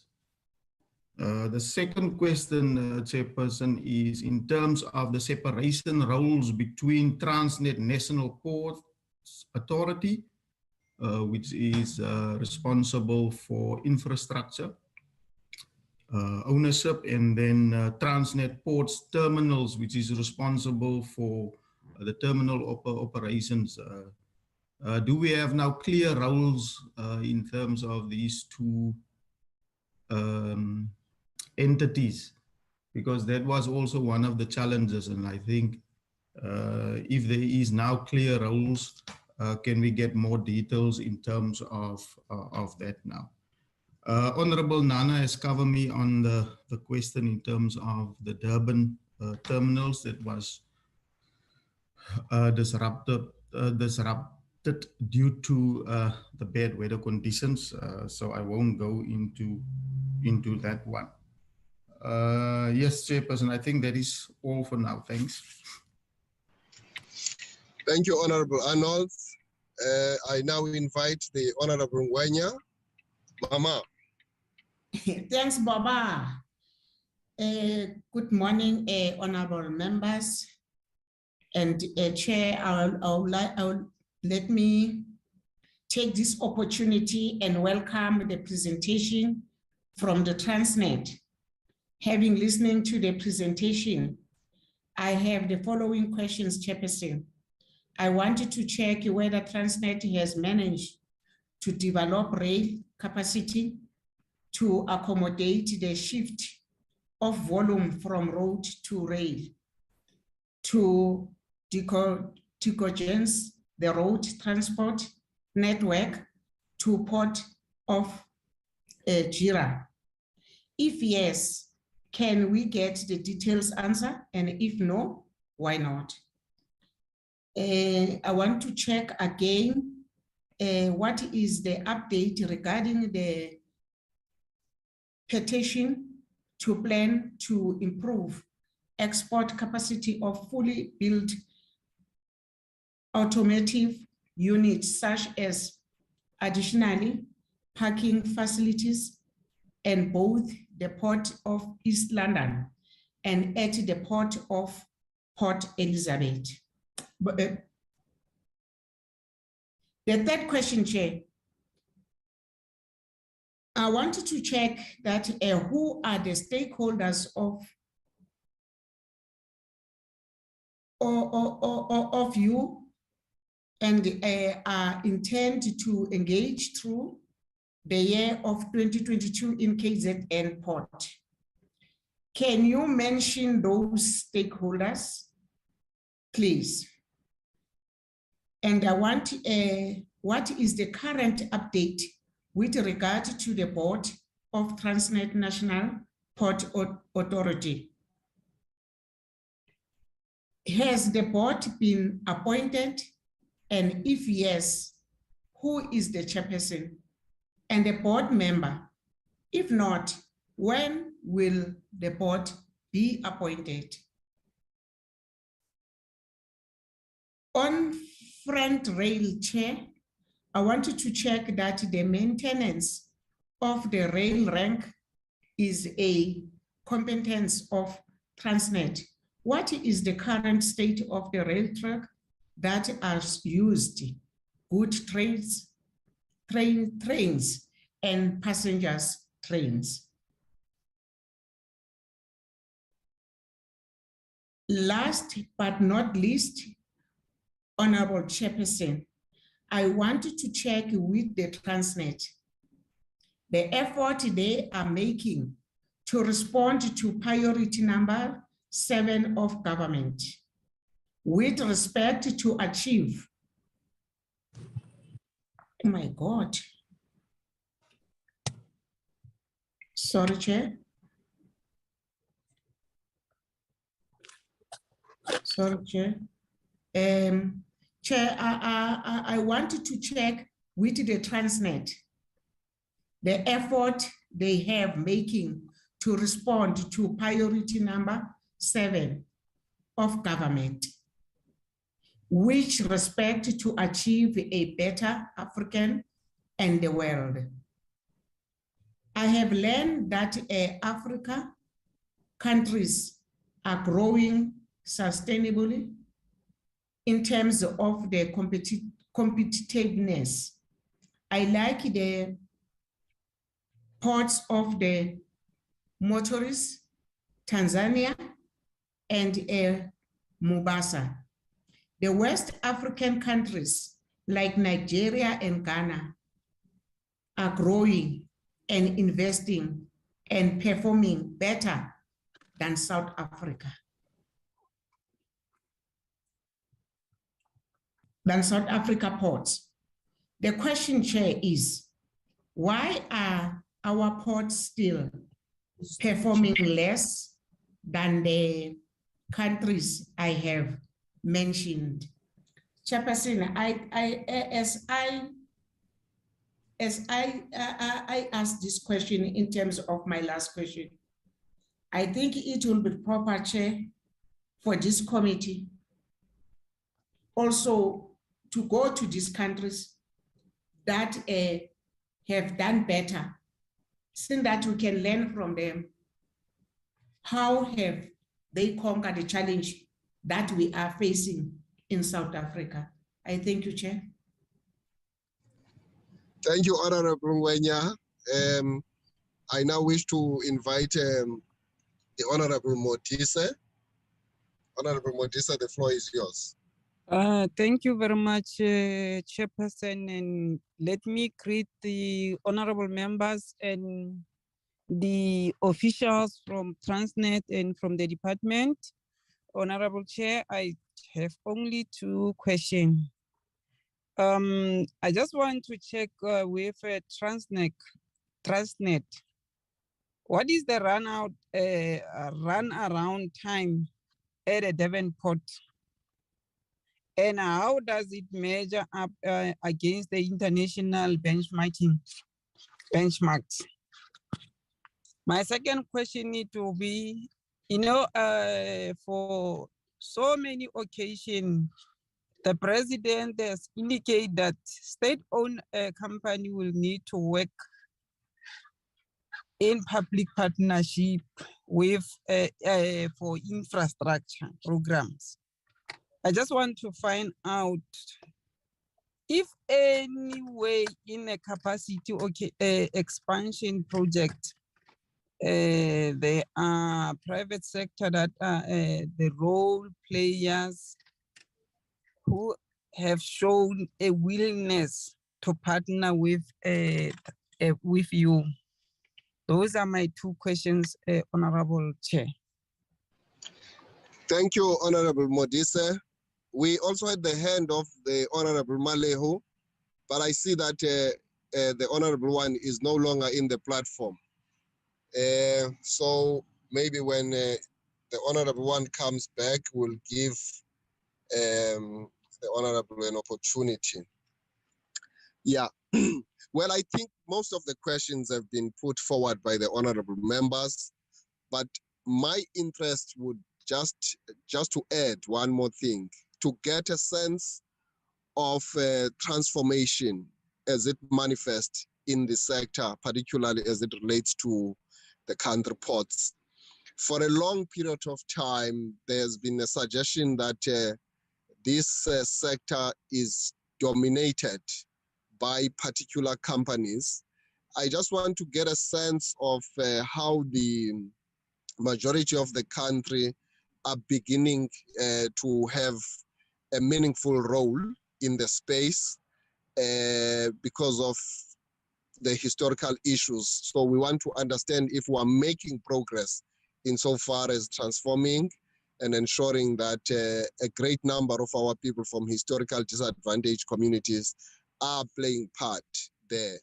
You would find that there are Black-owned companies that are in the mining sector and they are complaining about not having access to terminals, things like that. So can you please just juxtapose these developments of the expansion to that issue of access to terminals by these companies so that they are able to access markets? Because without access to the terminal, there's no access to the market, as it were. So I would like to get from the CEO of Transnet as well as the Ports Authority as to, are we really making a turnaround insofar as ensuring that our people are beginning to find an expression by way of a meaningful participation in that space? You can take it further because you are in the cold face of what is happening right there, so that you give us a total picture of what is obtaining. Those will be our questions. I now, since Portia Debbie, give you an opportunity to deal with these questions and the comments together with your team. Over to you. Thank you, Honourable Chair and Honourable Members for the questions. I'll ask, we've got quite the Transnet Exco on the call, so different people will answer, but I've also just reached out to the CFO. She will answer the question around gearing. But let me foreground before she comes in the question that the Honourable Bibi asked. It's indeed there is if you read any forecast of GDP for the next year or two, it doesn't help that we're coming out of COVID. You then have China having its lockdowns in Shanghai, which have had, and not only Shanghai, but which have had a serious impact on manufacturing. And then, and as you know, that China is genuinely the factory of the world. And it being the factory of the world is beyond the fact that we all get a lot of finished goods from China. It's the fact that they supply a lot of intermediate goods that go towards finished goods made in other countries. So it really has an effect of dampening production around the world. And then thirdly, the Ukraine war, the war in Ukraine and Russia also is having a serious impact on just outlook and general negativity. Having said all of that, all of these terrible situations create an amazing opportunity for South Africa though.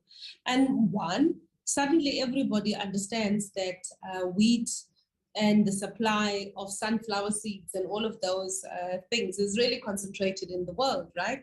So the issue of finding alternative locations for the planting of sunflowers and the rest like in wheat, and also for the supply of these commodities, if you consider last year, you may have been watching, there was such a shortage of chips that the auto sector was directly impacted, that vehicles were just not moving, has meant that the supply chains are moving increasingly towards just in case. And places that have installed manufacturing bases are the most likely to win in that manufacturing war. Why we as South Africa have to win in that manufacturing war is because of the multipliers that manufacturing has, much deeper than virtually any sector. Mining on the one hand, and even agriculture, because manufacturing pulls so many products and into both of these supply chains quite significantly. One, number two, it actually is job intensive, the manufacturing sector. So there's that issue. What we know for a fact is that if we do not have efficient logistics, rightfully road, rail, and ports, we will not be able to attract enough manufacturing. Now, the fortuitous position that we're in, and I suppose the presentation that we made today was around ports. And a lot of the work that we're doing in all of the cities in which we operate where there's a port is talking quite seriously with the province and the municipal government around how we might be able to work jointly, leveraging also our packages of property that we have, so that actually we also unlock not just the port in terms of investment, but also back of port in terms of creating spaces for manufacturing opportunities. Because here's the thing, most export-orientated economies do not have to deal with the 700-kilometer distance that we have to deal with in South Africa, where goods are coming from Gauteng and going to export routes. So it's actually quite crucial that not only as we invest in the ports, but we also find close to the ports manufacturing zones so that we can be able to genuinely take advantage of the opportunity that presents itself. So, Honorable Member, our view is that there is no time better and more urgent than the present to ensure that we have an efficient logistics system. Now, sadly, we can't have the cheapest logistics system because at the end of the day, we have to fund this directly off our balance sheet, and we borrow much of the money that we require. We've been talking a lot more closely with the DPE in terms of looking at how everybody else in the world funds basic infrastructure. Our view, and that's why the new white paper on rail is a paper that we really support, is that it is about time that government was an active player in funding the infrastructure. The operations, we agree, that can be funded by ourselves directly, but there's a lot more support that we require from the fiscus to fund the maintenance of the track and expansion of capacity on the track. Nonkululeko, can I just ask you to answer the question of gearing and the balance sheet, and then we'll move down each question, please. Thank you, Portia, and good day to the honourable members. Good day to the honourable chair as well.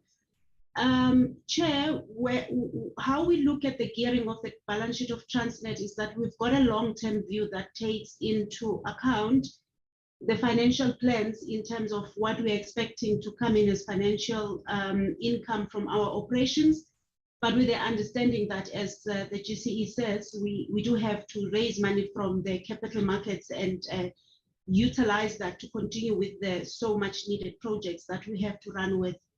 The second point to raise as well is that, as the Chief Executive of TNPA indicated, these are long-term projects that would take 10 years before we can basically see revenue coming from them.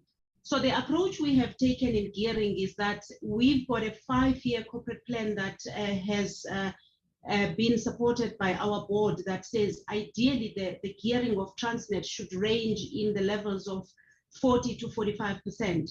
And we look at this in the long term. At any given time, we may be going over that, but we are working towards this long term. So if we look at the projects like this Port of Durban expansion, how we are looking at it is to say, how do we utilize third-party money to continue with the construction to ensure that we can support the so much needed economic growth?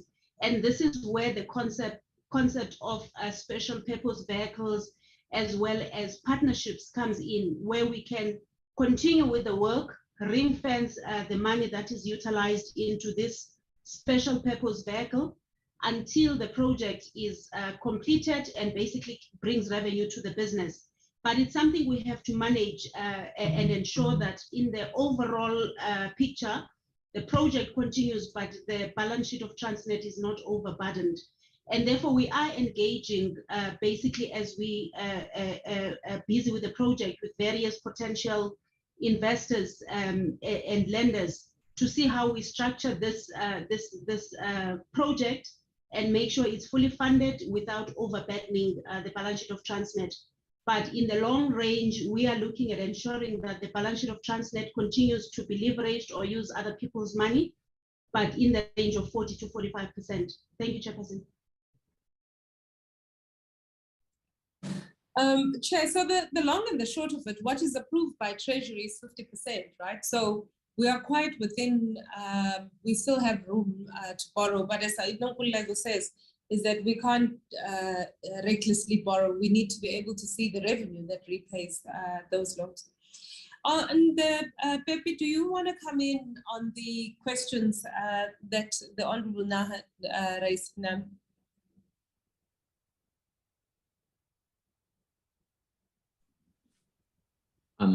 Yes, indeed. Thank you very much, GC. Chair, if I might then start with the question regarding, in fact, for the East London, it was really comments, Chair. Yes, indeed, we welcome them. There is indeed a specific focus in each particular port. And the idea is to take each port to its maximum capability. And what we don't want to do is to have a self-fulfilling prophecy of a vicious cycle by not investing in a particular port. And on the basis of underinvestment, it then underperforms, which in turn then confirms our, if you like, what might be a biased position that in fact that port is unlikely to perform. So and we're not talking about just creating infrastructure for the sake of it. It is targeted. There's some detailed work that in fact needs to be done. And indeed, the Port of East London is very vital, just beyond it anchoring Mercedes-Benz, because there's an industrial activity in that particular city. And clearly, based on just the sheer development of the market, the sizes of the vessels that are coming, by not upgrading that particular port to enable it to handle the current vessels, we're making the cost of doing business in that region a lot more expensive. Of course, it must be scaled so that we don't overinvest. So there is indeed, we concur, there is indeed enormous opportunity. And besides, to the extent that there's an underutilized rail line that links to East London, it does make sense that we sweat all existing assets. And it would make sense that we put some more volumes through that particular line. Chair, insofar as Port St. John's is concerned, we would have to go back, Chair. I am honestly unsighted as to the issues in respect of Port St. John's, but we would happily go back and get a lot more detail through the office of the GCE and we would then engage with that question quite substantively as to exactly what was required of that particular precinct and what is actually possible in that particular area. If I might move to the next question, the floods in the Port of Durban. Well, the floods generally have got a multifaceted dimension. They cut across a range of Transnet divisions, and with Transnet freight rail, I would suggest having suffered the most significant damages across the line as it actually goes up and out of KZN, linking to the rest of the hinterland. Insofar as Tmpa is concerned, yes, that development, or rather the impact was, insofar as infrastructure is concerned, I would say relative to the impact on TFR would be, I would classify it as moderate. Nevertheless, in terms of quantums, as significant. We had the first 24 hours to about 30 hours were completely non-operational because we could not evacuate the product, at least not through Bayhead. There was a little bit that was being evacuated through the bluff, which goes through an urban area, residential area with schools and that type of a thing.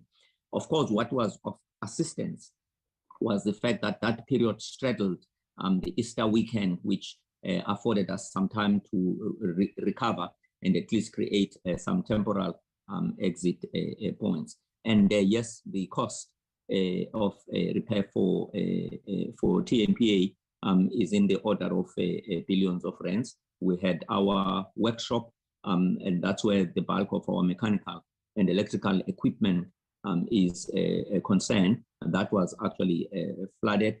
The pump station that are in fact linked to the dry dock, those were completely flooded, and the Bayhead was actually cut off.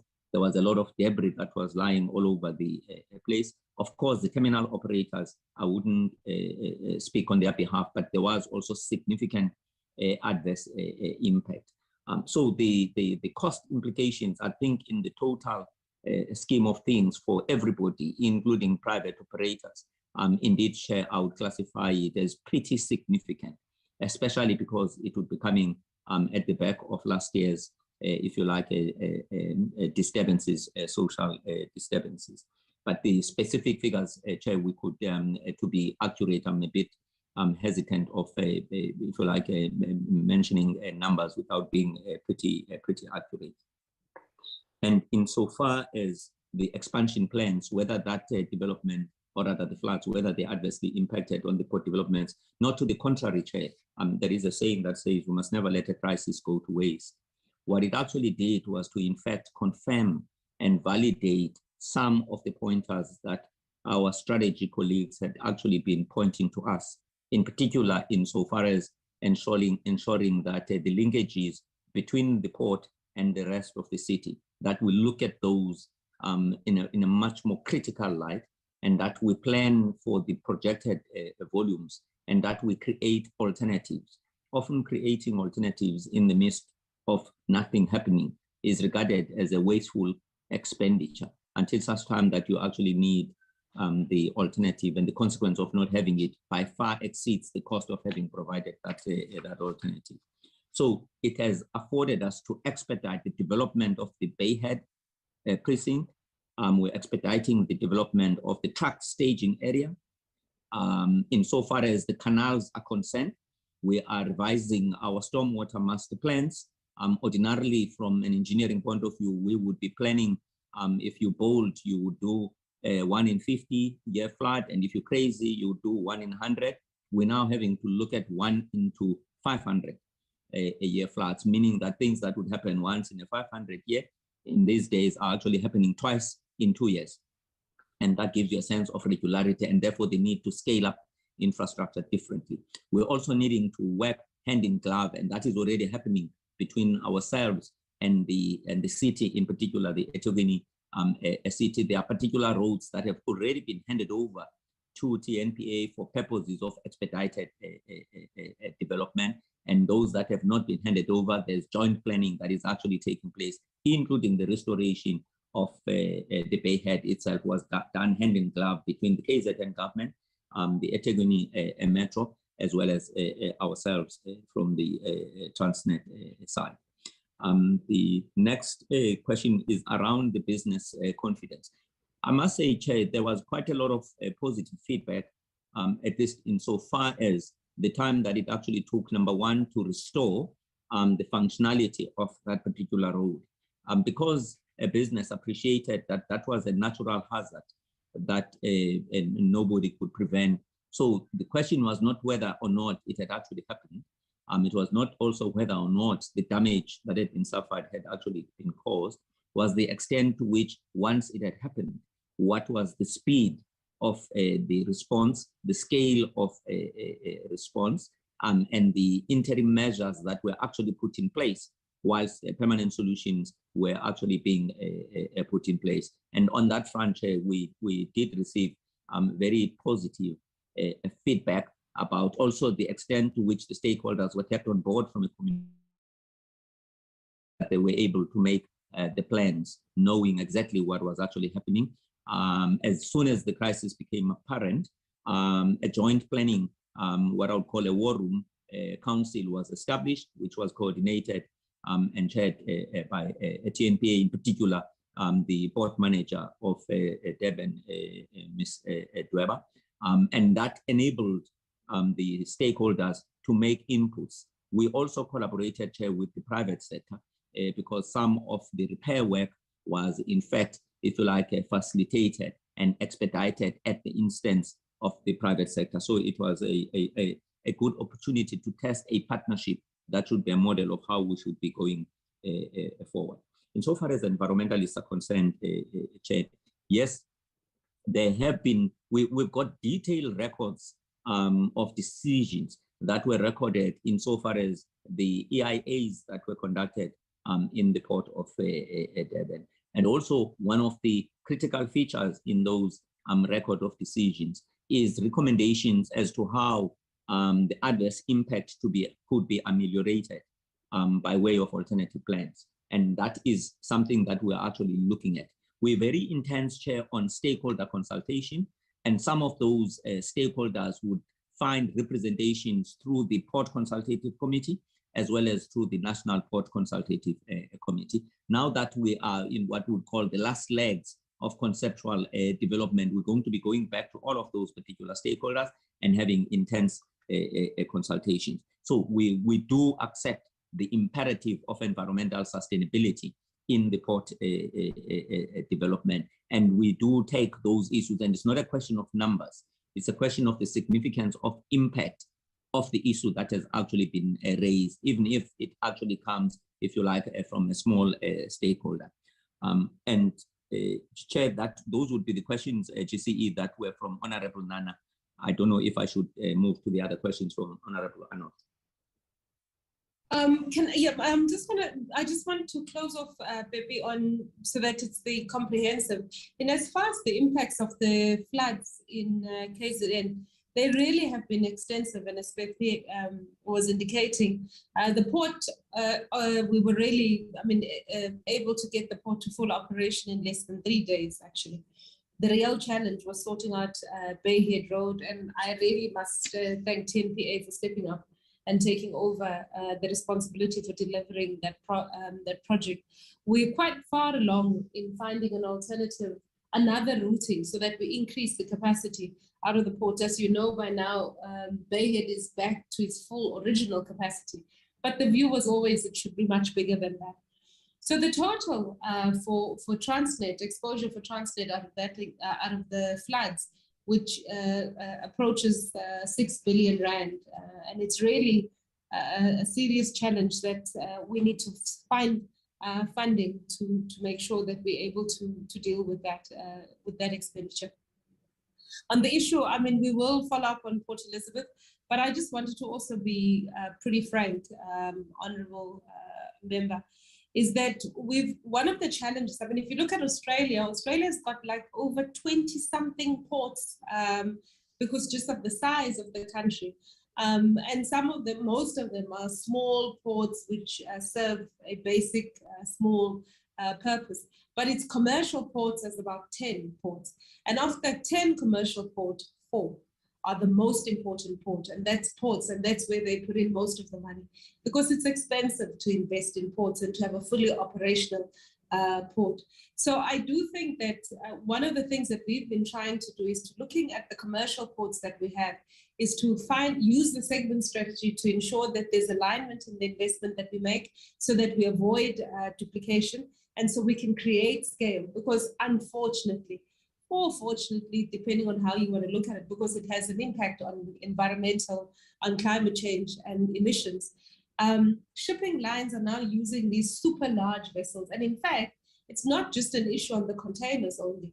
Even the vessels that are now for bulk commodities are getting even bigger, which means that they prefer large ports which have huge capacity as opposed to the smaller ports where they run with bulk runs. Now, having said that, the real opportunity also arises is that as there's a move towards hub strategies where there's super large ports, is that the smaller ports are now finally able to find some life, because what happens is that the distribution from the large ports is now also affected by small shipping lines, and it's really smaller vessels that move commodities from one port to the other port. So we watch as those developments arise, but as Pepe's indicated, we will collect the data and revert and review and revert on that one.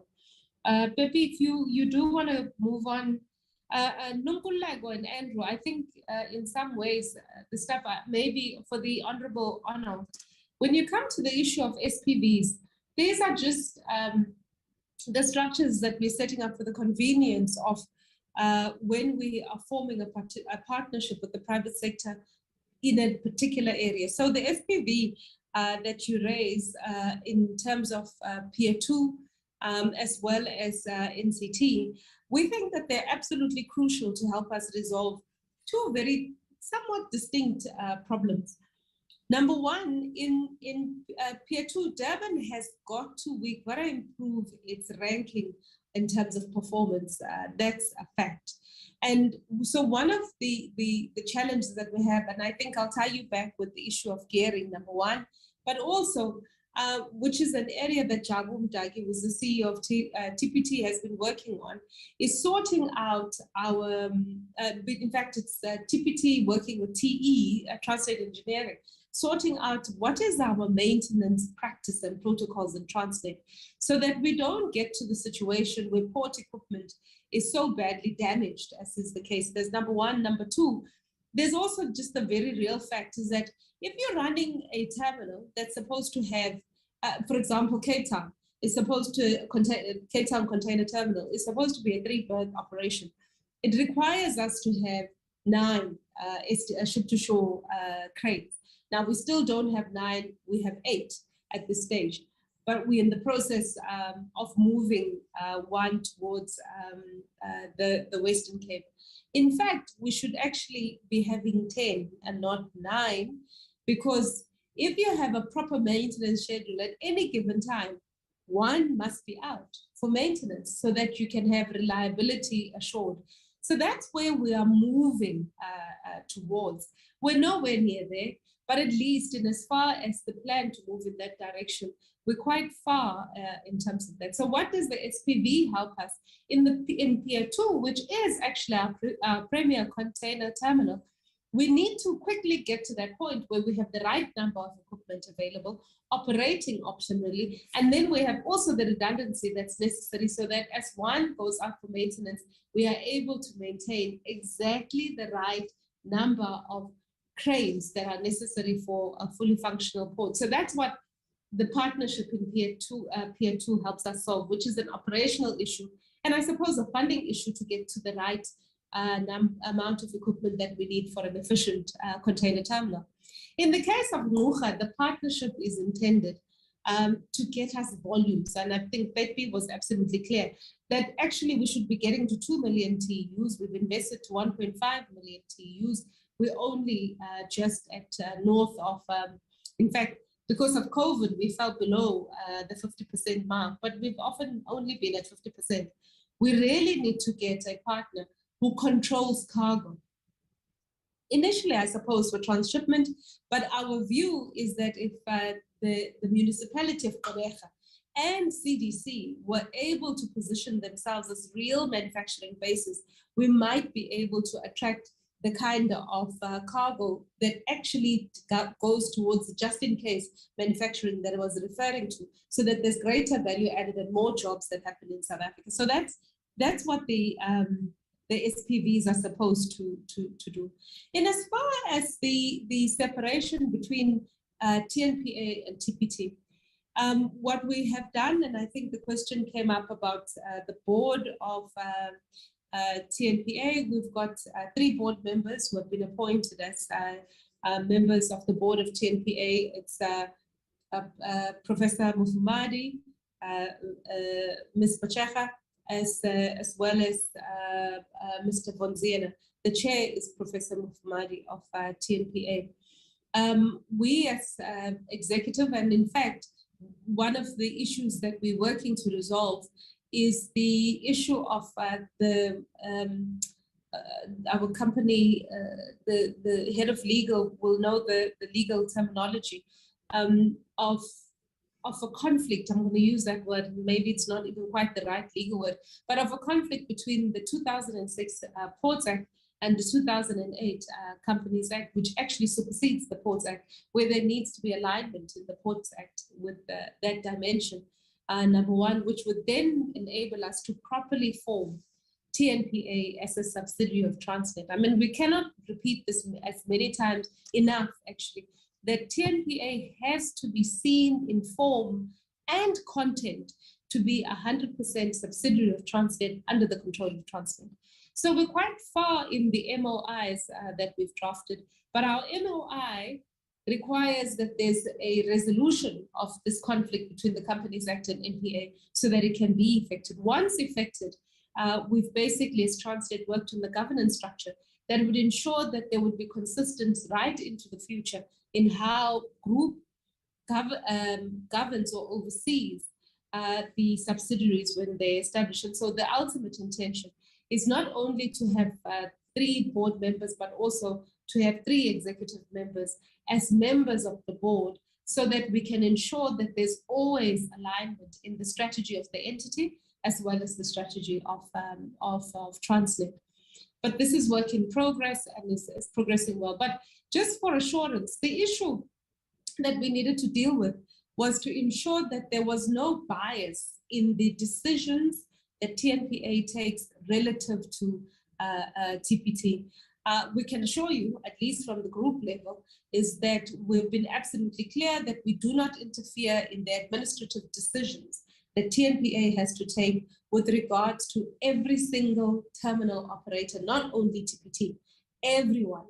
TPT, inclusive of private sector terminal operators, because something we often forget, that there are actually about 98 licenses in South Africa, and we only have 16, at least in terms of the containers, those that we have directly ourselves. I don't know, Pepe, if you want to come in at that point, just to, in terms of how you effecting the governance, but hopefully members, we could proceed, yeah, Pepe? Thank you very much, GC. And Chair, we've gone about, and if I just stick to the question of underperformance by TNPA, I think, Chair, the TNPA's underperformance has been pervasive in what I would call the port system, and is not limited to, if you like, the divisions of Transnet, to the extent that we are the ones who license terminal operations. And we do that in terms of terminal agreements, conditions of which we should be monitoring and ensuring that those conditions are in fact honored. And we would find that we have, if you like, we've got a lot of room for improvement in how we have actually been discharging that particular function. Insofar as performance thresholds, that would be the conditions of the award. Where those performance thresholds had not been met, by all terminal operators. There's been very minimal, if any, action that has actually been taken to enforce the conditions. Obviously, failure of those particular conditions, meeting those conditions, would adversely impact on the competitiveness ratings of the port system. What I think, Chair, needs to be emphasized is that often when people talk about the underperformance of the ports, that is assumed to mean underperformance of Tmpa. But to the extent that there's a very clear separation between Tmpa as the entity in terms of the act that is charged with the core responsibility of a landlord function, marine services, regulatory and compliance functions, is to provide infrastructure that is fit for purpose and ensure that the port is operated safely insofar as bringing the vessels in and also taking those vessels out. Also, the maritime equipment would be critical in that respect, as well as ensuring that there's compliance to the applicable rules, and there would be many of those. So generally, when we talk about competitiveness of the port, it also talks to the extent to which the terminal operators are in fact performing on a competitive basis. And I'm going to be linking the questions because there was a question of the performance, for instance, of the Port of Durban relative to other ports. Indeed, Chair, in the competitiveness rankings, we are embarrassingly low, even as it relates to the African continent. We are in fact lagging behind. We are no more sitting at the apex of that competitive positioning. And also, if you look at the levels of investments that have actually been poured in these other ports, you would find that there's been significant attention that has been paid by other countries. And indeed, an honorable member, we do visit these particular ports to try and benchmark what we're actually doing. Our colleagues have been to Ghana, Cote d'Ivoire, to Benin, we've been to Namibia, Mozambique, Mombasa. So there is a constant benchmarking and also looking for what we would call a comparative best foot forward so that we compete with the best in our division, because there would be different divisions as it would be the case in boxing. But if you do look at the Port of Durban, because the question that was asked by Honorable Modise was around the ship turnaround time, we are performing very badly. If you look at the benchmark, which is about, for the ship turnaround time, which is about 50 hours, we are at the moment in the last quarter, in the last 3 quarters of 2021-2022, we were sitting, in particular quarter 3, we were sitting at 93, and in quarter 4, we were sitting at 97. Obviously, quarter 2, which would have been adversely impacted by the social upheavals, we went up to 114, which was close to 2.5 the time that we needed to take to have less than half the time for us to actually keep up. The other one in which we're actually underperforming is in the encourage hours. We're also underperforming. We should also be performing just a tad below 50. And we, in the last quarter, for instance, we're sitting at 74. The average for the year of last financial year was 90. The same with the marine service delays. We are performing a little bit better on berth productivity. It should be sitting around 56, and we sit at about 42 moves per hour. And the same with the ship working hour. The target is supposed to be about 65, and we were sitting in the average of about 45 moves per hour. We have focused on the underperformance around the 3 areas that we talked about. We have renegotiated the performance agreement with the terminal operators. We have instituted a penalty and an incentive system, not without unhappiness on their part, but this is something that we are working on quite significantly. So why are the ports, and that's a question that was asked by Honorable Ngwenya, why are the ports in the West Coast and in the northern hemisphere or overperforming compared to where we are at.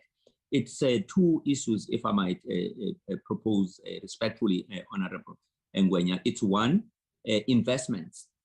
The propensity of our country to wait until it's too late and only then to try and hurry with investment, time over and again across sectors, is proven to be a fatal flaw. We would recall the freeways that were clogged, and then there was a major upgrade of freeways to reduce the average time it would take for you to drive from the airport, let's say, to Pretoria. So we need to get into a mindset that economic infrastructure is a necessary condition for economic development. Nobody is arguing that it is a sufficient condition, that only if you do it, then everything is going to happen. But the proposition is that if you don't do it, nothing is going to happen. And sometimes you'll never know if it would have happened if you didn't have it.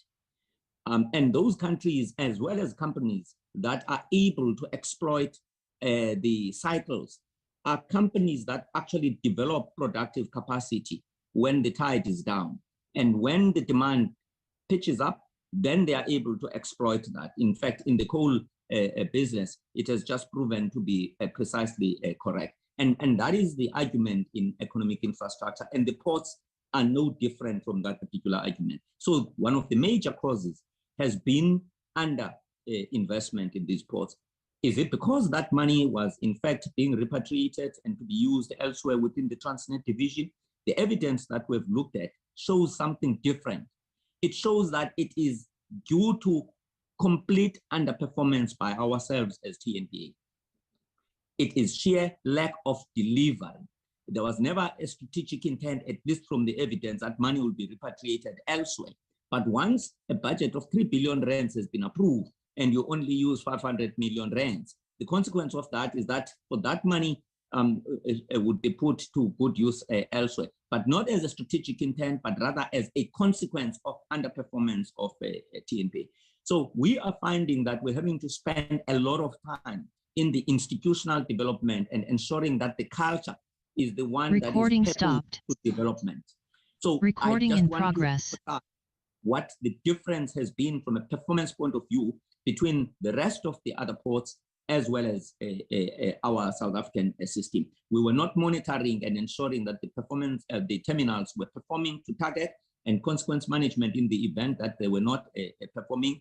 Ourselves as an institution, we were not performing, in particular as it relates to investment in infrastructure. That then became a barrier to the type of clients and cargo that would require the type of vessels that we actually need. And if I might just go back to the question of who are our stakeholders, there was a question from Honorable Ngqurha. We've got a detailed list of stakeholders. And because each port has got what is called a Port Consultative Committee, which is a statutory requirement from our legislation, and all the stakeholders, and these would be the shipping liners, the shipping agents, the client representative bodies, those would be like people who might be in the citrus fruit industry, and they've got the formal associations across these particular disciplines, the logistics representative associations, and all of these particular stakeholders find expression in these port consultative committees, and ultimately there is a national port consultative committee. And it is as a legal requirement that they must be consulted on a formal basis, and ultimately that particular statutory body, if I might use that particular term, would then make recommendations to the Minister of Department of Transport. As I indicate, Chair, that we pay particular attention to stakeholders, not just on the basis of their size or influence, but what is important for us is the substantive issue that they actually raise, so that we're able to pay attention to each of those issues that would have a significant impact on the outcome of the work that we actually do. I think on so far as priority to the number 7, Honorable Ngqurha, is that yes, in terms of achieving a better continent, we are in fact in the strategic partnerships that we are actually forging. That includes for the neighboring countries like Namibia and Mozambique. We're looking at partnerships, ensuring that insofar as acquisition of type of capability that requires a lot of capital, like dredgers, that we are able to acquire collectively, that insofar as, for instance, the type of machinery, even on the terminal side, which will be outside of TNPA, that if it is possible that the common type of machinery is actually acquired to enable any of the inventory, which would be the stores, so that maintenance of this particular equipment is much easier, and the stores, there's a pool from which the stores can, the spare parts can actually be drawn, so that you reduce the downtime. So there is a strategic intent and action that is actually being taken to ensure that we actually act in concert with the continent in which we are actually located. From a sustainability point of view, we are pursuing sustainability objectives, including diversity, equity, as well as inclusivity, which all of those would be a pursuit of objectives to make a better life for all. If I might just move relatively very quickly to the question that the Honorable Chair asked around the sense of transformation. Your Royal Highness, you're very correct in pointing out that there is a significant deficiency in transformation as it plays itself out insofar as the profile of the terminal operators, the leases that we actually have in place, notwithstanding the fact that the Act itself prescribes that we must achieve at a minimum level of level 4. But we think that that is completely inadequate and insufficient for the strategic objective of our country. So the starting point is to admit right up front that where we are, whilst it might be complying with the legislation as it actually stands, but by far doesn't even go halfway to where we think a sustainable, inclusive South African nation should actually be looking at from an economic profile point of view. So part of what we're actually doing in the renewal of the leases, which was one of the significant underperforming areas, it basically up to now takes, give or take, up to 2 years before we actually award a terminal license agreement, by which time, or a lease agreement, by which time a particular investor has been operating on a month-to-month, and they don't know whether they should invest or they shouldn't invest.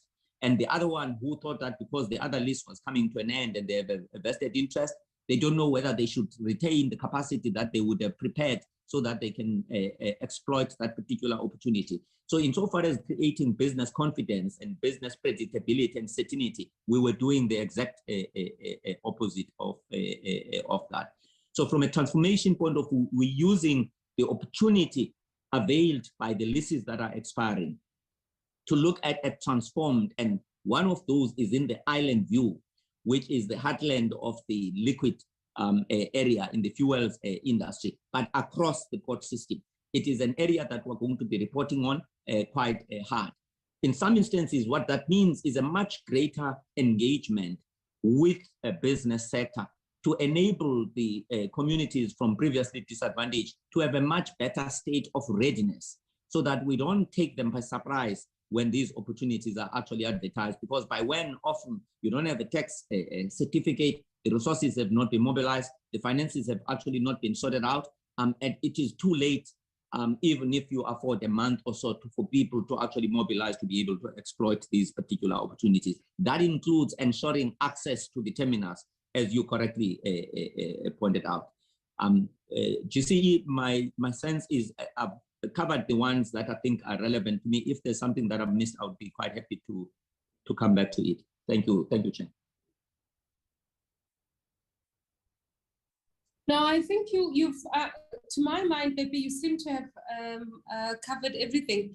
Can I just close on this one? I mean, auto is really very important for all of us. At present, we have 3 ports that move autos: Durban, East London, and Port of Port Elizabeth.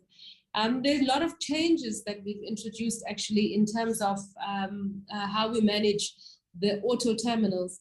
TPT have appointed one single manager And that's Wandi Sabazi, who is now responsible for all of the auto terminals. And we felt that it was really important that we move in that direction so that there would be consistency in the business model and the operating model that we'd implement right across the system and not have a patchwork of models across the system. So that, number one, is really important. Number two, our primary export port for vehicles will remain Durban for obviously reason.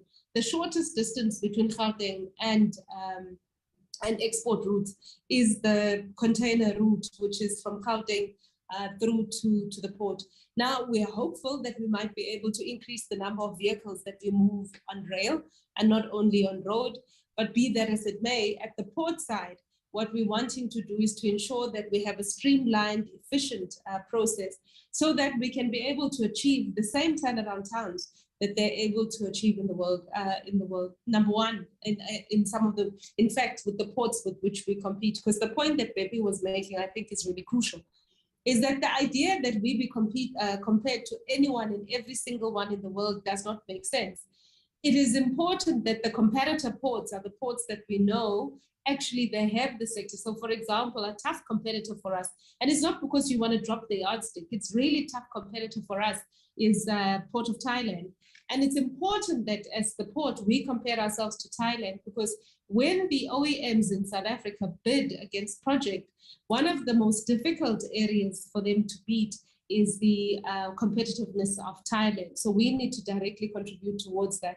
So that's number one. The other, though, we've been talking to the industry, is that saying we must improve the throughput. Ports are not storage points. And for too long in Transnet, we have allowed that. And I suppose it's a reflection of having excess capacity. We have allowed companies, exporters and importers to use us as points of storage. Ports are supposed to be throughput. The port is supposed to get it, keep it for the shortest time possible, move it out, either exporting it or importing it and moving it to a final destination. So that we've been clear about. And the same we've made very clear to the OEMs is that we're no longer keeping vehicles at the port.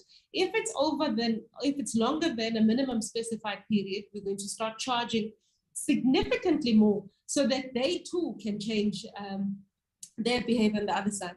Now that's crucial, because the minute you change your performance, you suddenly discover that there's no need to expand capacity anyway for storage of vehicles, neither in East London nor in at the port in Port Elizabeth, excepting in Durban, where we do have to make the operations a lot more efficient. And there's quite a lot of work that's been done.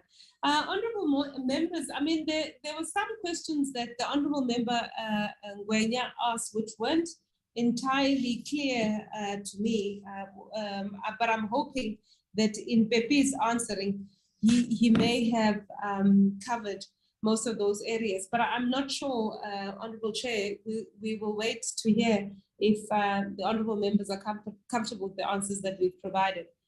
Thank you.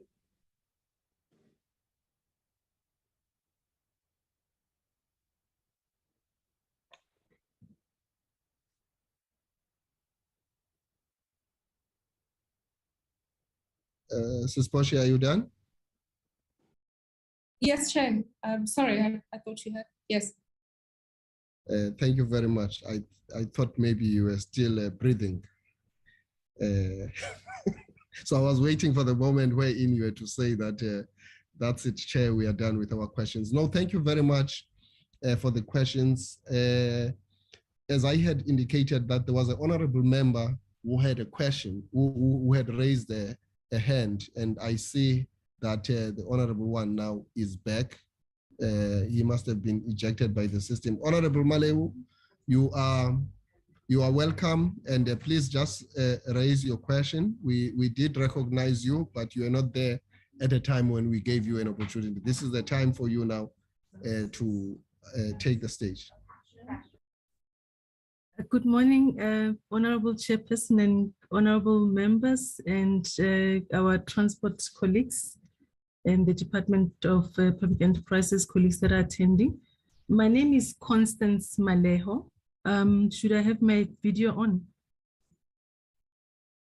Yes, please. Okay, my name is Constance Malejo. I'm the Acting Chief Director in the Transport Department of Public Enterprises. Chairperson, I'm in my school uniform. I'm not in my normal clothing. Please don't be surprised. I did raise my hand earlier on to apologize for the DG of Public Enterprises, but the chair could not recognize me. The DG is not in the meeting. He's held up at another meeting, and I apologize for raising the apology late in the meeting. I just needed to, if chair allows me, can I just respond to the question that was asked on the TNPA? The CEO, the GCO touched on it, but I just wanted to add some information. May I go ahead, Chair? Honorable Chair?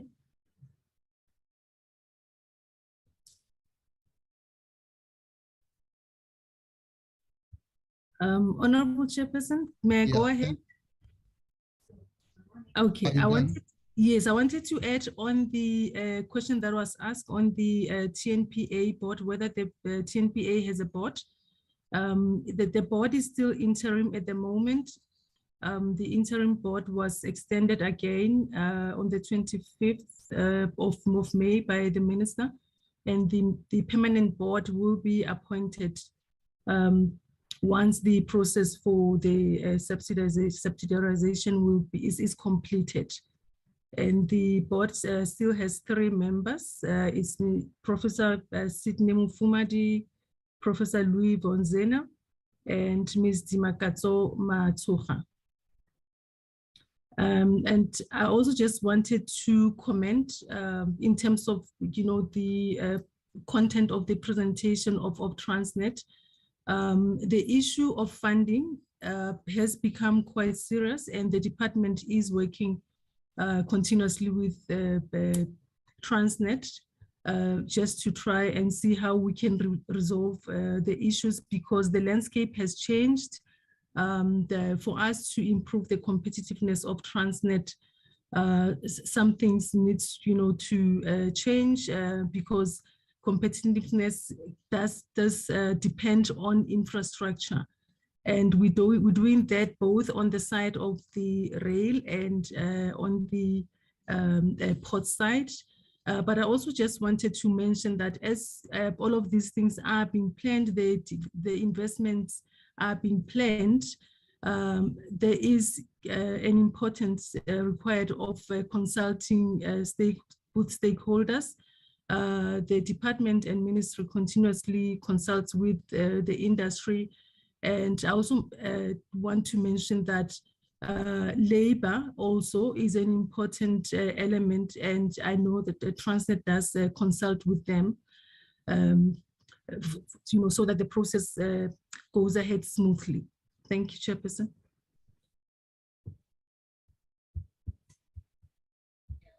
Thank you, Honorable Malehu, and I will now hand over again to Sis Portia to deal with the issues that you are raising. Sis Portia, can you please assist? I'm sorry that we are moving you backward and forward, but it's because of the network issues. Some located in rural spaces, others are affected by load shedding and so on and so forth. So please can you tackle that question and the comment?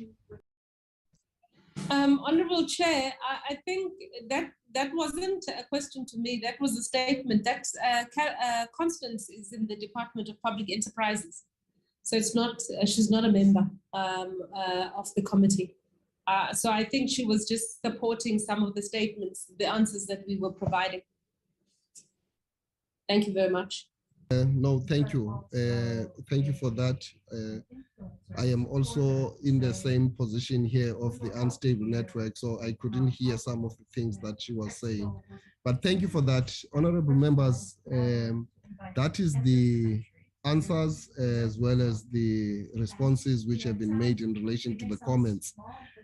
I'm not sure if the members still have follow-up questions or second bite on what has been said. I will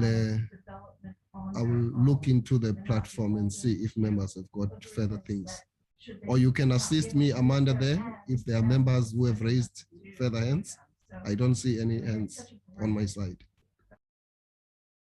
No, Chair, there are no further hands. Okay, thank you very much. Ms. Poshia, I want to express my sincere gratitude to you as well as Ndade Silinga for having taken us through this presentation. We really appreciate and we sincerely hope that all the things that have been stated here, you will be able to meet the targets, and this expansion is quite needed in the post-COVID economic trajectory that we are seeing, wherein we expect a lot of recovery. And Transnet plays a key role in the economy of our country. We have moved Transnet from being a shelter employment organization into a business that is helping the country to move forward, but in the same vein, create jobs. These projects must ensure that they play a very significant and a meaningful role in the triple challenges that are facing our economy and our country, especially the job creation. Because when you invest in infrastructure, you create an opportunity for more jobs. And this is what we expect from your good office, from your organization in particular, because it is one of the major institutions of our economy. And we have got full confidence in you with your experience to lead your team in this direction. Also, the experience that is entailed in the leadership of Ndadepe Pisilinga is expected us to lead exactly us in that direction, which we expect. These expansions are very key and strategic. We don't want to rely just in one port as a country, because that is very dangerous and it is a recipe for a disaster. If any disaster happens, then the country is completely blocked. So we like this expansion in Ngqurha, in East London, and elsewhere. And we would want to, in the near future, to get a sense as well of what is happening in the Western Cape, because a lot of movement from the Atlantic and the Indian Ocean of major and massive shipments are taking place in that equation. It would be great to hear what is happening at that level in future engagement. So that being said, we want to really thank you and wish you all the best. We want now to release you. Thank you so much. Unless you have one thing to say before you leave, but on our side, we are covered with what you have said. No, Siyabonga, good. Thank you very much, Honorable Chair and Honorable members. Have a good day. Thank you. Okay. Thank you. Bye-bye. Honorable members, we will remain on the platform to consider one item before we close the meeting. And that is the item that relates to the minutes of the previous meeting. Let's just give the team from DPE an opportunity to leave. Amanda, have they all left?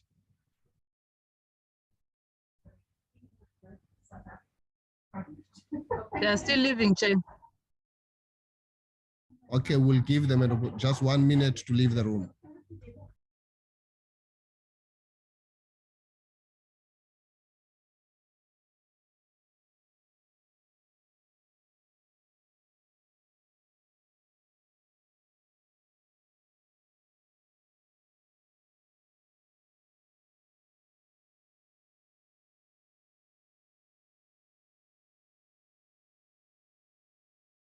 They have all left, Chair.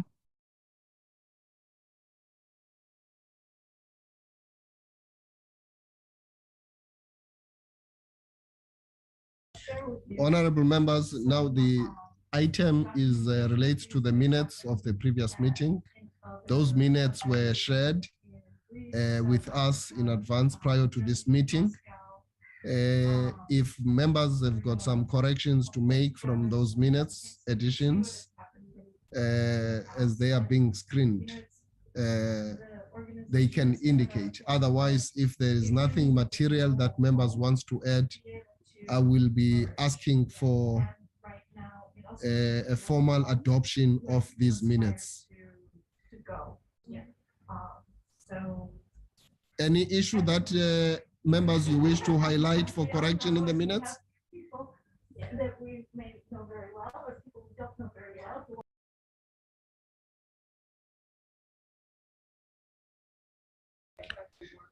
No one is raising the hand. Any mover for the adoption of the minutes?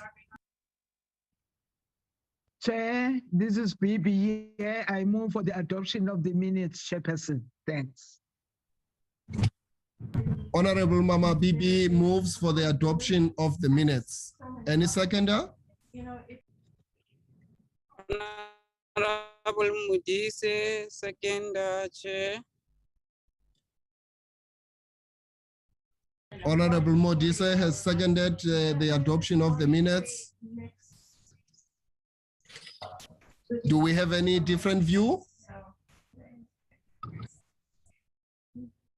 No, There Chair. is No, Chair. There is no different view. The minutes are duly adopted. Honorable members, those minutes now are part and parcel of the legacy of this committee as duly adopted. I want to take this opportunity to appreciate your presence in the meeting and thank you very much for the deliberations and the comments that you have made.